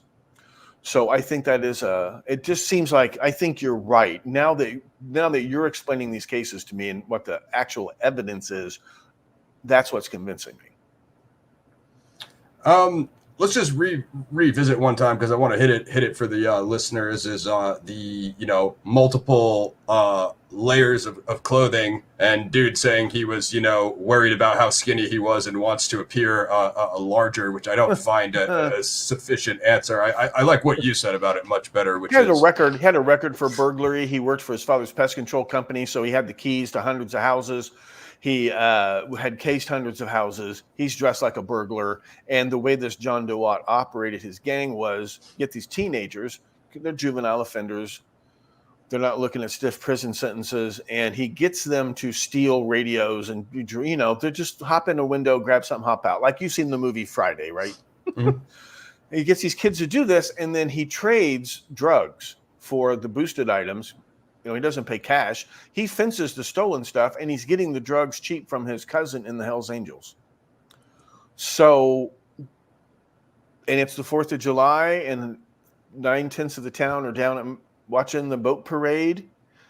Mike's jumping in and out of windows, cleaning up, and he's wearing 3 layers of clothing, because if somebody sees you come out of a house, even if you don't know they saw you, you run around the corner, you take off a layer of clothing, you hit another house, you take off a layer. That's what he's doing. And then they go to Blue Rock Springs to trade the stuff for the drugs, and the cops are supposed to come in and arrest. And I think it's because the way Mike described the shooter and the shooter's car, by far the prime suspect is Jim Phillips Crabtree. And the motive is not just jealousy, but it's she knows things about what they know, and she can't be allowed to live. This all fits together, and that's why Mike would not be telling the truth. That's why her brother and sister didn't tell the truth, and they've admitted it. Darlene went there to buy some drugs for a party, but I think, and so then by coincidence, these guys in the narcotics thing happened to pull into one of them. Hoffman says he pulled into the parking lot, did not see Darlene's car at 11:55, which is the precise moment of the shooting. Mike said unmarked car, they thought it was an unmarked cop car, pulled in behind him, then left. Then another one pulls in behind him, the guy gets out and shoots him. It all fits together, and that's the motive, I think, for the shooting of Darlene. I think she was trying to get out from under. I think she was setting up her ex-husband. I think she got double-crossed by the cops. Yeah, see, it might have been an accident, but then you get Ben Villarreal trying to frame this Donald Warren guy, and he has this P-38 that might be, I think it is the murder weapon for a lot of reasons. But so yes, I think you're absolutely right. I think it does have, and this, both in like not just the Caribbean but Southeast Asia, these cults like the people, the enemies I have killed will become my slaves in paradise. It is involved in this entire smuggling network, weapons, drugs. They're stealing weapons from American bases and selling them on the black market. Some of them end up in the hands of the commies, but selling them to the anti-communist rebel guerrillas that Tony Poe is working with. And Vang Pao is selling heroin to raise the money to buy those weapons that are stolen from the bases by Marines like Leonard Lake, who turns out to be a good suspect in the Cecilia Shepard murder. You see how it all begins to fit together. Yep, we're coming to him next, and it piqued my interest because I've never heard anyone have a thorough answer to the whole boosting thing other than you. So I thought that was quite interesting. The neighbor smoking butts in the car. You're one of the only people I've ever heard clear that up. They always say it's a stocky man with bridge glasses straight out of Graysmith, and like as if the Zodiac's camping out at the house every night. Didn't make any sense to me. Maybe sort of told the cops there was a guy set out in front of the house in a white Mercury Cougar. And it seemed like he was watching the house, and he'd sit out there and smoke for a while, and then he'd leave or whatever. Well, that was Darlene's neighbor, Richard Moncour. He's 17 years old, still lives with his parents. The only privacy he gets, the only chance he gets to listen to the radio is to go out and sit in his car, a white Mercury Cougar. There's this Lee who sends Darlene presents from Texas and Mexico. When her sister Linda, lives in Texas, she brings back presents from Lee. Linda herself said it's a woman named Lee Proctor. So it's not Arthur Lee Allen. When we find out the real Darlene Ferrin and her real life history and who her real friends were, and see, her friends thought that she might have been having an affair with a guy named Warren.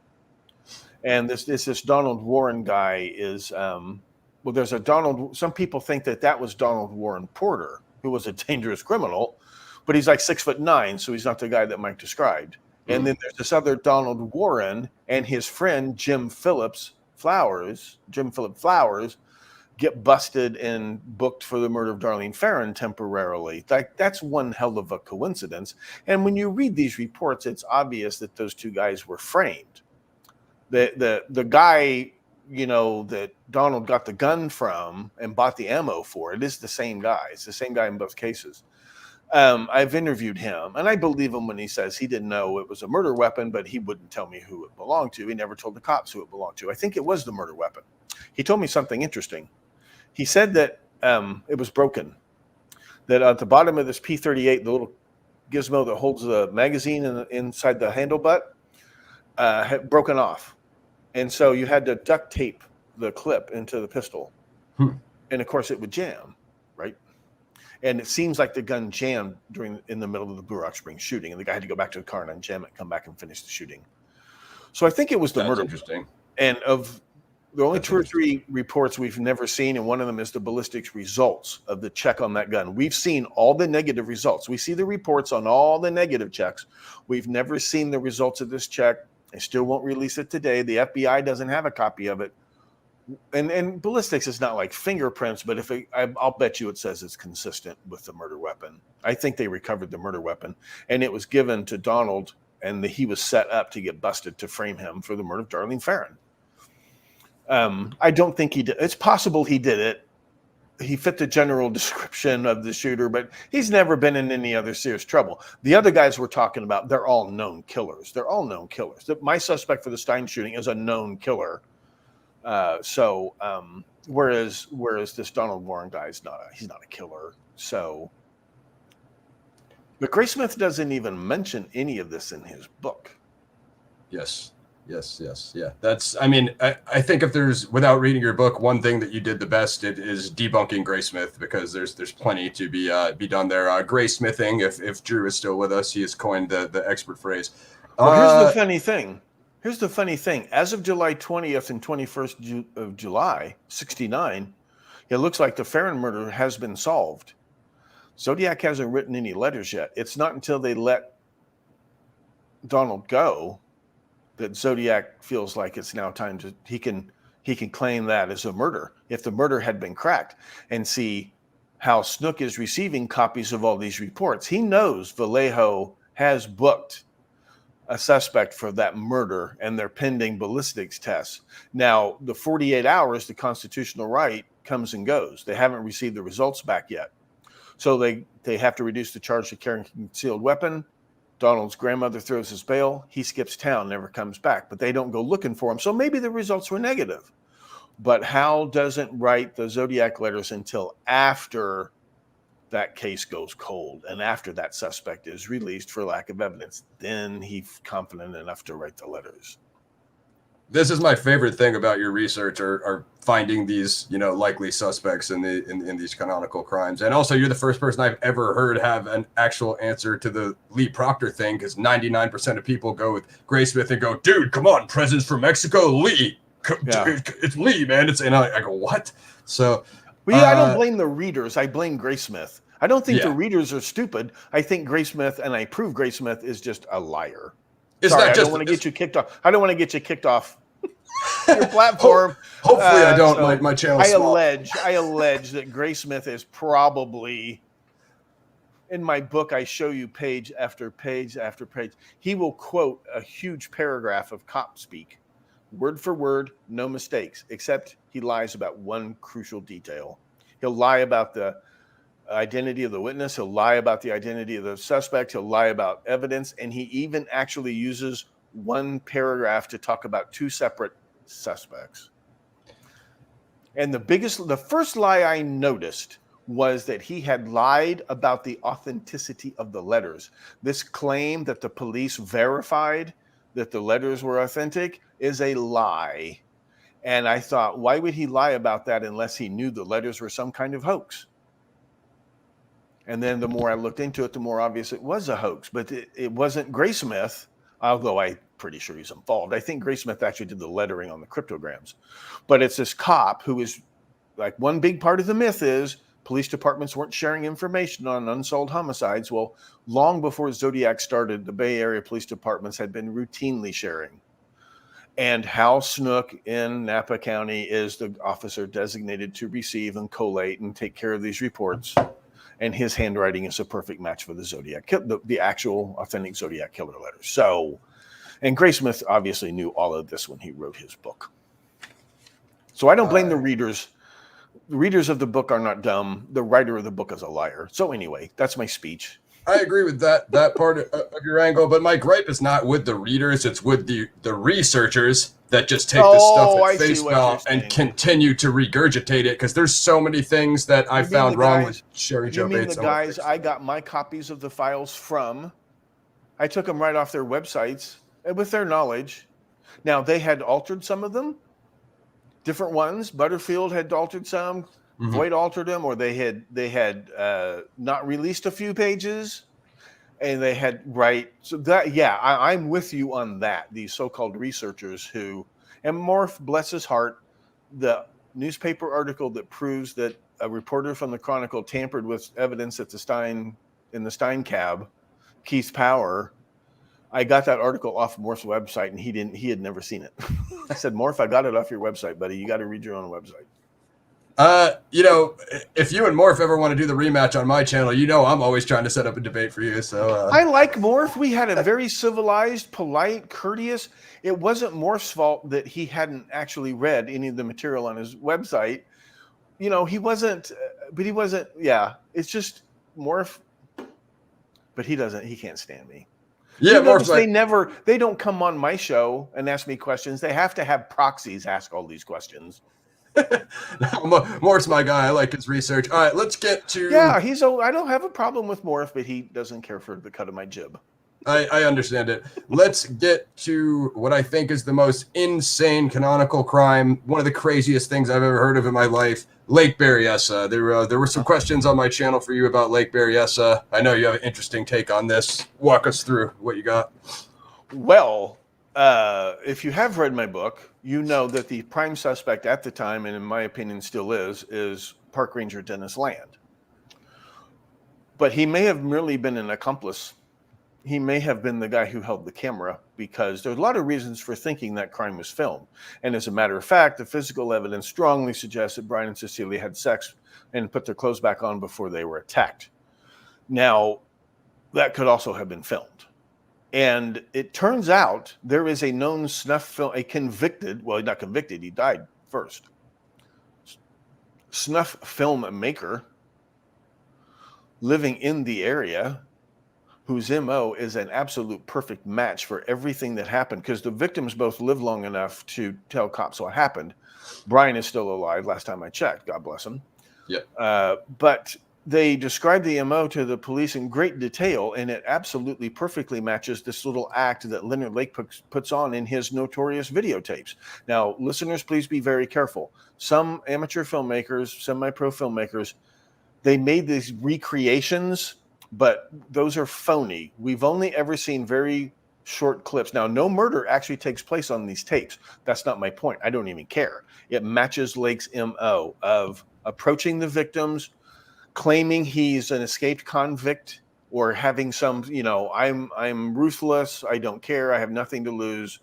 But he's very calm, he's very cool, he's very collected, gets them under his control, ties them up or whatever, handcuffs them, ties them up. Then he starts escalating this calm conversation. He never gets emotionally upset, but he starts making more and more and more overt threats. And then he says, okay, well, the time has come now, or whatever, let's go. And then he proceeds to kill with a fairly emotionless manner. That's Leonard Lake. And we know that he supposedly taped and filmed these crimes. And there are horrible murders that take place all around the commune where he's living, called Greenfield Ranch, up by Ukiah, which is where House Nook is from, which is just up the road from Napa. Okay. So, and Leonard Lake perfectly matches he matches the description. There was a guy, creepy guy, staring at girls on the beach. I was just going to ask you about that. Yeah. Leonard Lake matches his description better than Dennis Land does. And he's very similar build. Dennis Land, about 5'10", 5'11", 180, 190 pounds, etc. Both, Leonard was a Marine. Dennis Land was an MP. Dennis Land got his, right, etc., etc., etc. So Dennis Land may have actually been the guy who set up the camera. That might explain the delay in approaching the victims and killing them. And that might explain why the killer wears a hood and all this other stuff. What's that got to do with the other murders? People say, well, he had that symbol on his costume, and that proves he was the killer, because the public, a copycat, didn't know about that symbol. But in real life, newspapers had published facsimiles of the first letter, complete with the handwriting and the symbol. So everything that the killer tried to do to make it look like this code killer, he got from the newspapers, or could have easily gotten from the newspapers. The one thing that would have proven he didn't get his information from the newspapers is if he had mentioned the name Zodiac, either to the victims or in this phone call that's made to police. But he never said, this is the Zodiac speaking. Why wouldn't he say this is the Zodiac speaking? And then the other little things. The Zodiac letters were actually written in blue felt tip pen, which, as Robert Graysmith knows, shows up black on reproductive film for newspaper work. The killer at Lake Berryessa wrote on the car door with a black pen, because he had no way of knowing that the real letters were written with a blue pen. So all these little things tend to prove. And then, of course, the description of the killer is completely and totally different from the killer of Paul Stein. That's a totally different person. And Leonard Lake actually fits. Dennis Land fits a description of the killer to the extent anybody saw him, but Leonard Lake is an even better match for that description. It fits his MO perfectly. He could have easily still been wearing his wing walkers from his time in the Navy, in the Marines, and he's a known serial killer. He's a known killer. Now, Dennis Land, there are a lot of reasons, right? He eventually commits suicide on Darlene Ferrin's birthday. I've heard you say that. But I think that maybe it's possible that Dennis Land was an accomplice and Leonard Lake was the actual killer. And it fits in with this thing. Like Graysmith brought up the whole connection to water. It's like, yeah, that's not really. But you really drove it home. So now I'm thinking, and then his name is Leonard Lake. Yeah, that too. You have a question from Guth. Was Dennis Land serving in Germany as MP? Yeah, he did. He served about 8 years as an MP, because he had his criminal justice degree from Napa Valley Junior College. He was serving he was serving at Frankfurt at the same time that John Arthur Gertrude's dad was stationed there as a chaplain, and John Arthur Gertrude was committing at least one similar murder. And I'm wondering if Dennis Land was John Arthur Gertrude's mentor in all of this. I think that's a possibility. They were living in the same neck of the woods. And that was not the murder that Gertrude was convicted of, was not the only unsolved murder of similar murders of women, but he was convicted of that murder. Okay, so I'm gonna give you some challenges, and I gotta push back on this one, because I'm a Zodiac lone unknown person guy. Okay, I'm old school with it. But a couple things though. What is the camera feasibility in 1969 for a personal recording camera? Because I don't know anything about the technology of what's available at that. If it was filmed, it would have to be developed in Mexico, because no lab in the United States would touch it for love or money.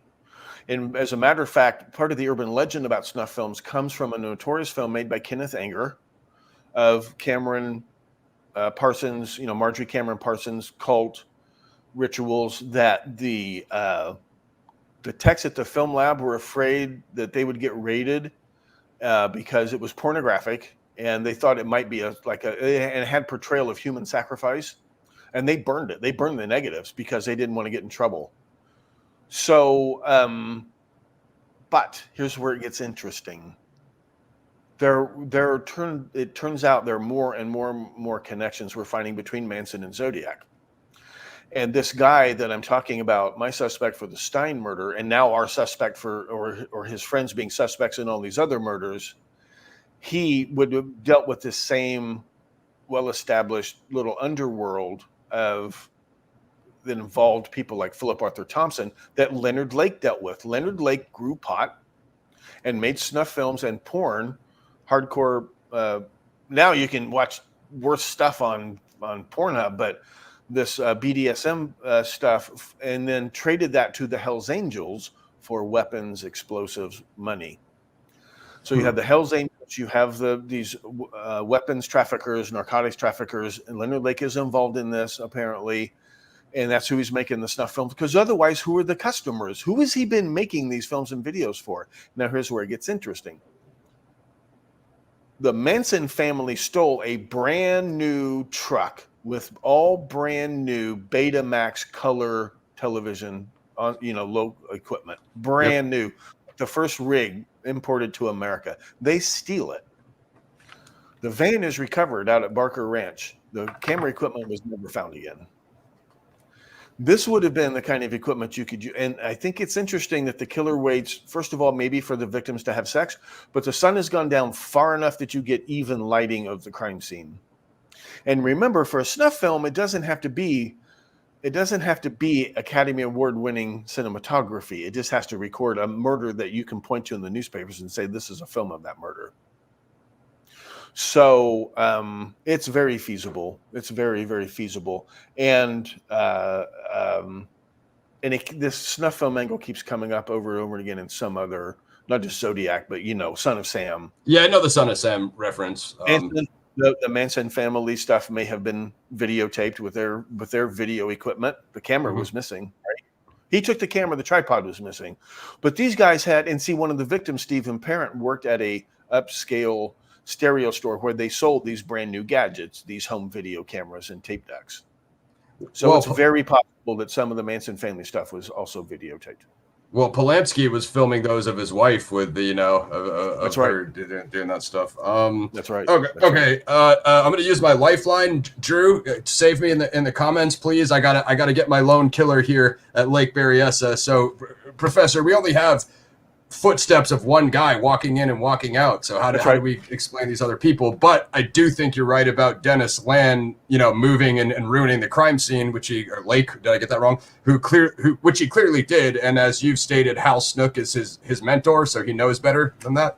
Somebody else long ago came up with this theory that it had been filmed from a boat. Something about witnesses seeing another boat besides the one with the doctor and his son. Mm-hmm. And that might be possible because Dennis said when he radioed in, he was going to be out of radio communication for a while. He said he was going down to check the marina. He said he was heading down to where the park rangers kept their boats, or where I remember that. Yep. Right. So I think I'm not saying I can prove Leonard Lake did it or that it was filmed, but suddenly it makes sense that not only is there a possibility that the attack was filmed, but that Leonard Lake was actually living there at the time, and there are these other freakishly horrifying murders that are taking place, like the old lady and her granddaughter. This is all out by Greenfield Ranch. Somebody's doing it, and everybody knows it's associated with these two motorcycle gangs, the Hells Angels and their enemies, the Gypsy Jokers or Jokers from Hell. I can never remember. And Leonard Lake is dealing with these guys. He's been one of the guys in Vietnam who was stealing the weapons and selling them on the black market to the anti-communist or whoever. And that's how he gets busted.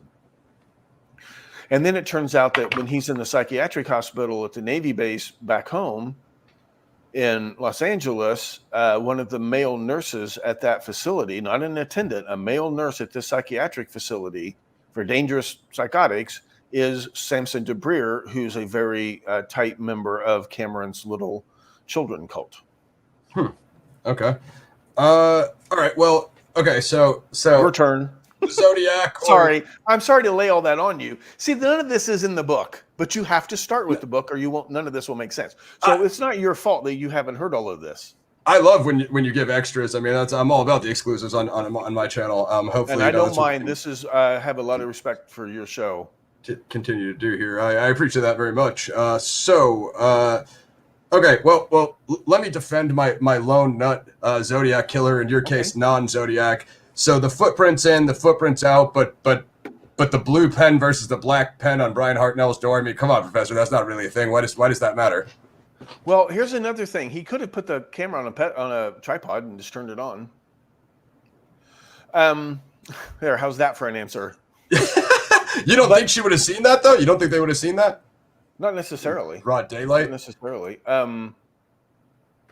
But that's the best I can come up with. Maybe he just no. It's fine. But the hooded costume. Can I defend the Zodiac as a one man? The Sod. I mean, Drew does a great job of citing into the Zodiac killer of Don Cheney's sewing background and knife making. That's right. There's the rope, right. The pre-cut rope. We have the pre-cut rope at Santa Barbara. It's a very similar scene to Lake Berryessa. You know what I mean? So I don't know if Drew saw the first part of this before we noticed him. And go back and watch it, Drew, because we're talking about connections with Stein and these other murders. Davis, yeah. Davis and whatnot. But in answer to your question, what was your question again? The hooded myself. This guy kills me. The hooded costume. The hood and Don Cheney and the logo. I haven't explained this. I haven't explained this to Drew, but I keep telling him I don't want to influence his work, but everything you're digging up about Cheney and Avery fits in with what I'm talking about. It's more than one person. It's a conspiracy among these guys. And the funny thing is the Mikado letters, I don't know if you heard that part of the episode yet, Drew, but there's this guy, Richard Grinnell. He does the Zodiac Cipher site. I think he lays out the perfect argument, or he did to me. I think it was in a personal email, and I've lost it, about explaining which letters they're talking about in those DNA tests that said that the real Zodiac letters, the envelopes and stamps were not licked. But these letters had been licked, and it's the Mikado letters. The Kathleen Johns, the Little List letter, whatever, those 3 letters from 1970, and then the Exorcist letter. So I think that tends to prove that Drew was right, that Paul Avery has got something to do with the writing of some of these letters. You see, Drew, that's why you was blowing my mind when and I'm behind on your podcast. Now I got to catch up on your podcast again. But this is, I'm turning blue in the face. Have you noticed? The Zodcast on Subscribestar. Get over there, everybody. Yeah. Get on Drew's Subscribestar. I got one guy at Lake Berryessa, Professor. No cameras, no team ups. Okay, that's possible. Course. Absolutely possible. This guy messed up the crime scene for sure. That's the part that you're right on. But that's there's footsteps coming out, and he draws on the door, and it fits in nicely to my Graysmith timeline. Okay, so anyway, and the footprints are huge because they show that really only somebody who had access. Once again, someone who had access to the padlocked gates on that dirt road. Was the killer had to have access, and again that points to Dennis Land and his brother Ray Land also. I'm glad you brought that up. But it's just intriguing that Leonard Lake makes a possible suspect, and then that would maybe make Dennis Land an accomplice. I'm not saying I can prove Dennis Land committed the crime. I'm saying that he was the prime suspect at the time. When you read these files that were not public until after he died. After he died, the FBI quietly released these to our buddy Morph. I got those files from you, Morph. Rascal. So come on my show anytime, man. In my eyes, you're no Manny Grossman. Morph, and I'm not joking when I say this. I like Morph. Morph is more than welcome to come on the show or chat on the show anytime, sir. Okay, go ahead. If you guys need a moderator, I would love to set up either one of those debates on my channel. That works for me. Morph does great work on other cases. I mean, I watch Morph's channel. He's done great work on other cases. Morph's got a good channel. Morph's a solid investigator. I like Morph. I like his new suspect as well. Are you finished with Paul Stein? Do you want to come back to him, or do you want to go to something else? I don't know how much more I can tell you at this time. I've got to run here pretty quickly. No this has been an incredible experience for me. I've got to have you on my show. I've got to have you come on with we'll initiate you. You'll be a wingman. And back to Paul Stein. You know what? I need to digest this material. I just did an episode a couple of hours ago on my own show. It's all good. I think you did very good on Paul Stein. This is incredible. I'm so glad I came on this show. I hope your listeners got something out of it. Oh, yeah, definitely. People need to, it's you, Drew, Ned, and if I may say so, me. People need to, I'm on Subscribestar now as well, and it's much easier than I thought, and you can live stream to it, et cetera, et cetera, et cetera. So I'm on Subscribestar as well. So it's just look for Thomas Henry Horan on Subscribestar, and we'll all get together, and we're going to work on a way where we can when we all get together, we can simul-stream it to everybody's channel at one time. We can figure out a way to do that. Yeah, that'd be cool. I mean, I'd love to hear you deep dive like Hal Snook at some point. I think that's like the most interesting thing that you found. The last thing I want to leave you on is just Zodiac's personality, because I haven't read the book, but I don't see how this fits into your theory, because you have these references of Tim Holt, The Wheel of Death, comic books, the Zodiac crimes in Batman, the Mikado, the Exorcist, movies, and it really seems that Zodiac has this personality, right? It comes across in the letters as a personality. So I'm just wondering, finally, what is your explanation of that? You know, is that a collaboration of people, or you think Hal Snook knows all those references? That'd be my final question for you. Well, they would certainly point to multiple people. The Red Phantom. And kind of everybody has to stick their neck out a little bit. I'm not the only guy sticking my neck out here. You guys got to have some skin in the game. If one of us gets busted for writing these letters, we're all getting busted for writing these letters, and we're going to be tied to a bunch of murders down south. Like, I think Hal would be that careful. That's possible. I think another one is that I did have another forensic psychologist read the letters and tell me. I said, forget about whether you think he's a murderer or not. What kind of, I said, I have my guy I'm looking at. I'm trying to decide. Is he a gifted underachiever or is he a sociopath? And she said, in her professional opinion, I was pulling for gifted underachiever, and she said, I think he's a sociopath from reading these letters. He has no concern of any kind that the pain that his letters are causing the survivors, these victims and their families. He has no concern of any kind for that whatsoever. And she goes on and on and on about how it seems like a sociopath, and how could fit the stereotype of a sociopath.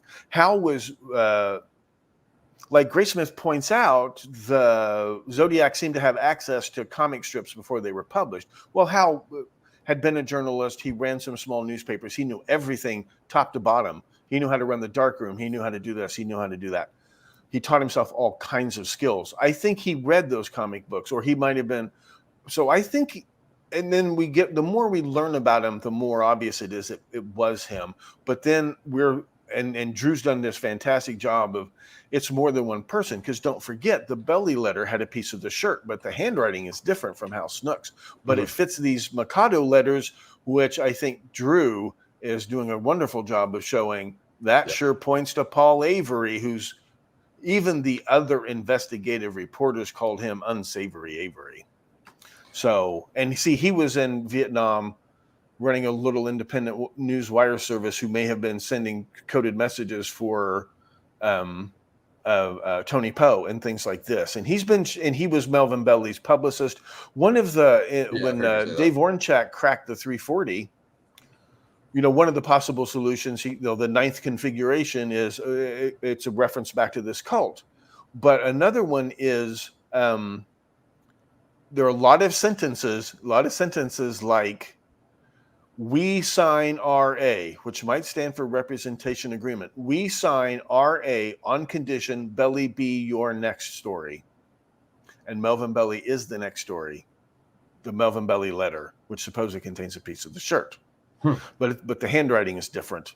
But as Drew shows, Paul Avery, who's Melvin Belly's publicist, sure as hell fits the description, the profile of the guy who might have written that letter. Where would he get a piece of the shirt if they're all in this together?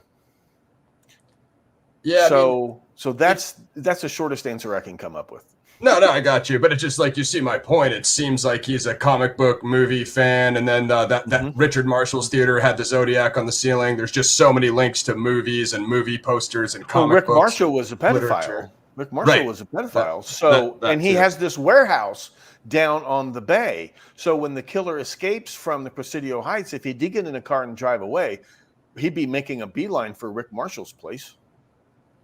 It's all very, very interesting, sir.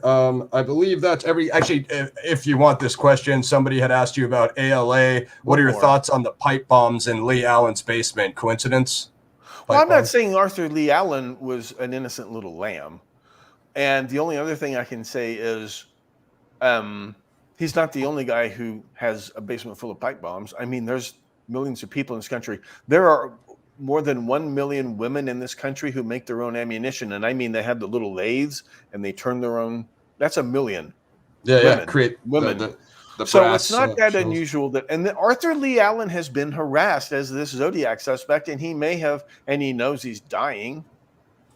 So it just doesn't really. I'm not saying Arthur Lee Allen isn't, and his dad was in the Navy, right, stationed at Mare Island, and Dennis Land would have known Arthur Lee Allen very well. They're both avid outdoorsmen. Dennis Land is a park ranger. He would have talked to Arthur Lee Allen every single time Allen ever turned up at one of his state parks. Allen might have been involved in the Santa Rosa hitchhiker slayings, as could have Dennis Land. He makes a very good. He and his buddy Stewart make very good suspects in the Santa Rosa hitchhiker slayings, geographical profiling, and things like that. So I'm not saying Arthur Lee Allen is, but fingerprints, DNA, and handwriting have cleared him for being Zodiac. So for sure, I just have to go with the evidence. That's all. All I can say is this book is based on, it's just on the evidence, and that's all it is. So I just started the Ultimate Evil, and if I'm not mistaken, I believe you've reverse engineered some of this stuff in your connection of Son of Sam, Manson, and the Zodiac. Things that weren't in Maury's book. We stumbled over these connections. So I do have to go. I'm terribly sorry. No worries. I want to get you come back sometime. No, I'd like to get you for Son of Sam, and I'd like to get you for Manson when we're not doing Zodiac. Absolutely. Professor Thomas Henry Horan is the author of The Myth of the Zodiac Killer. Professor Thomas Henry Horan on Subscribestar. Professor Dad on YouTube. The Stones Unturned Podcast. Anything else I missed? Thank you very much for your time, sir. Thank you very much. And if you just go to the Subscribestar, you'll find everything else there. Thank you so much. Thank you to your listeners. Thanks for Drew and Guth and everybody showing up. We are doing this together. We are cracking these cases. And if nothing else, so what after all these years? Well, these victims and their families never got any justice of any kind. And I like to say, we all hope, some of us pray, that there can be some kind of justice in truth. If we could tell the truth about what happened to, they're all kids. They're all really young victims, the age of my students.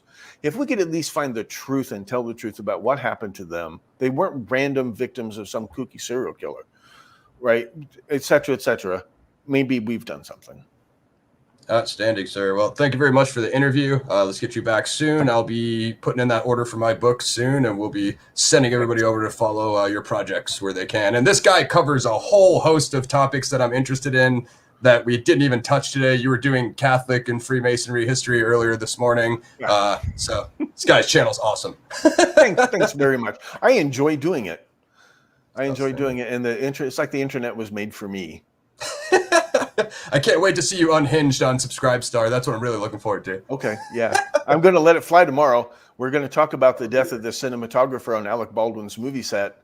Case gets more interesting by the second, and I think people are going to be blown away. So that'll be on my Subscribestar. It'll actually go out on my Twitch, but you can find it on my Subscribestar live tomorrow at noon Central. What's your Twitch? Is that up yet?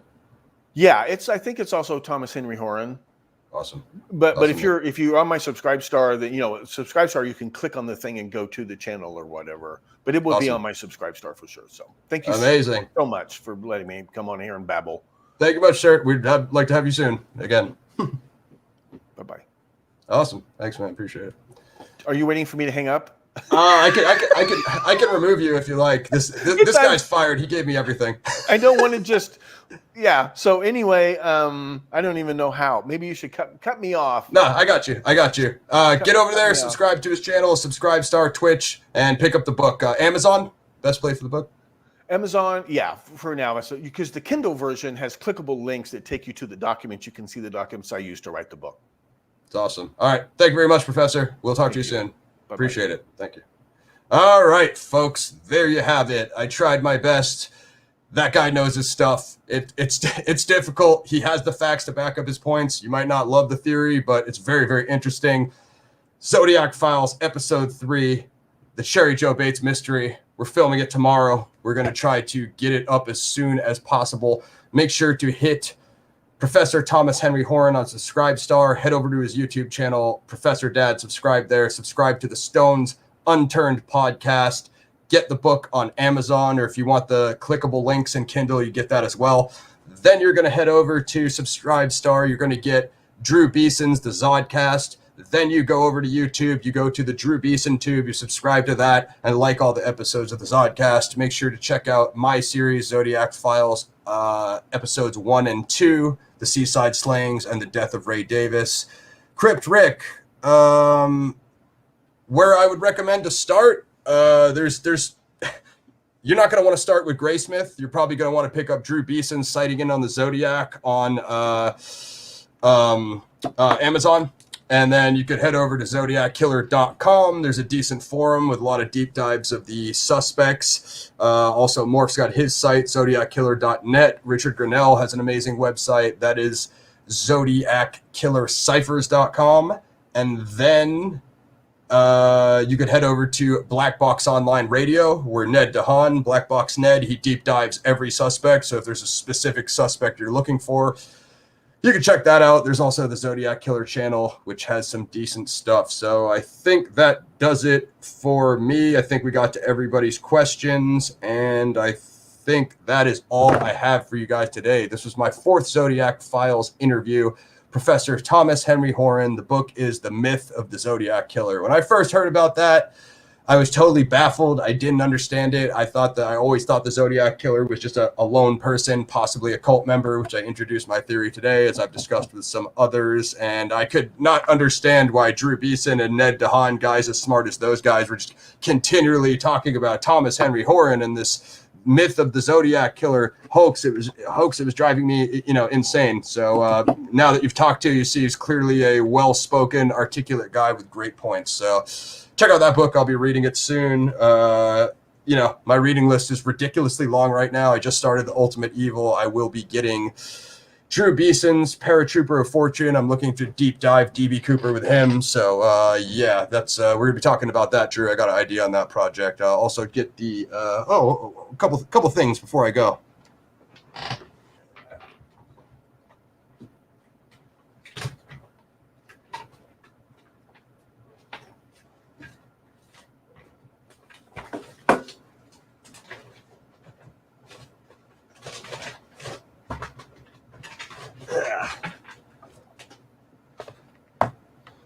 So you guys know I'm not lying. Sorry, it took a while to dig that out.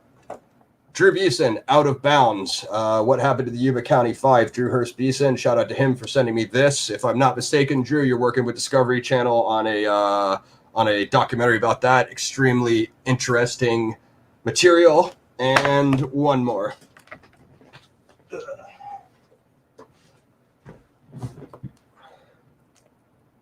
Sighting in on the Zodiac Killer by Drew Beeson. Check that one out. Excellent resource if you're researching the Zodiac Killer case. All right, y'all. I think that's everything I got. Enjoy your evening. I am on site tomorrow in Riverside. Cherry Joe Bates going to try to clear that one up for you guys.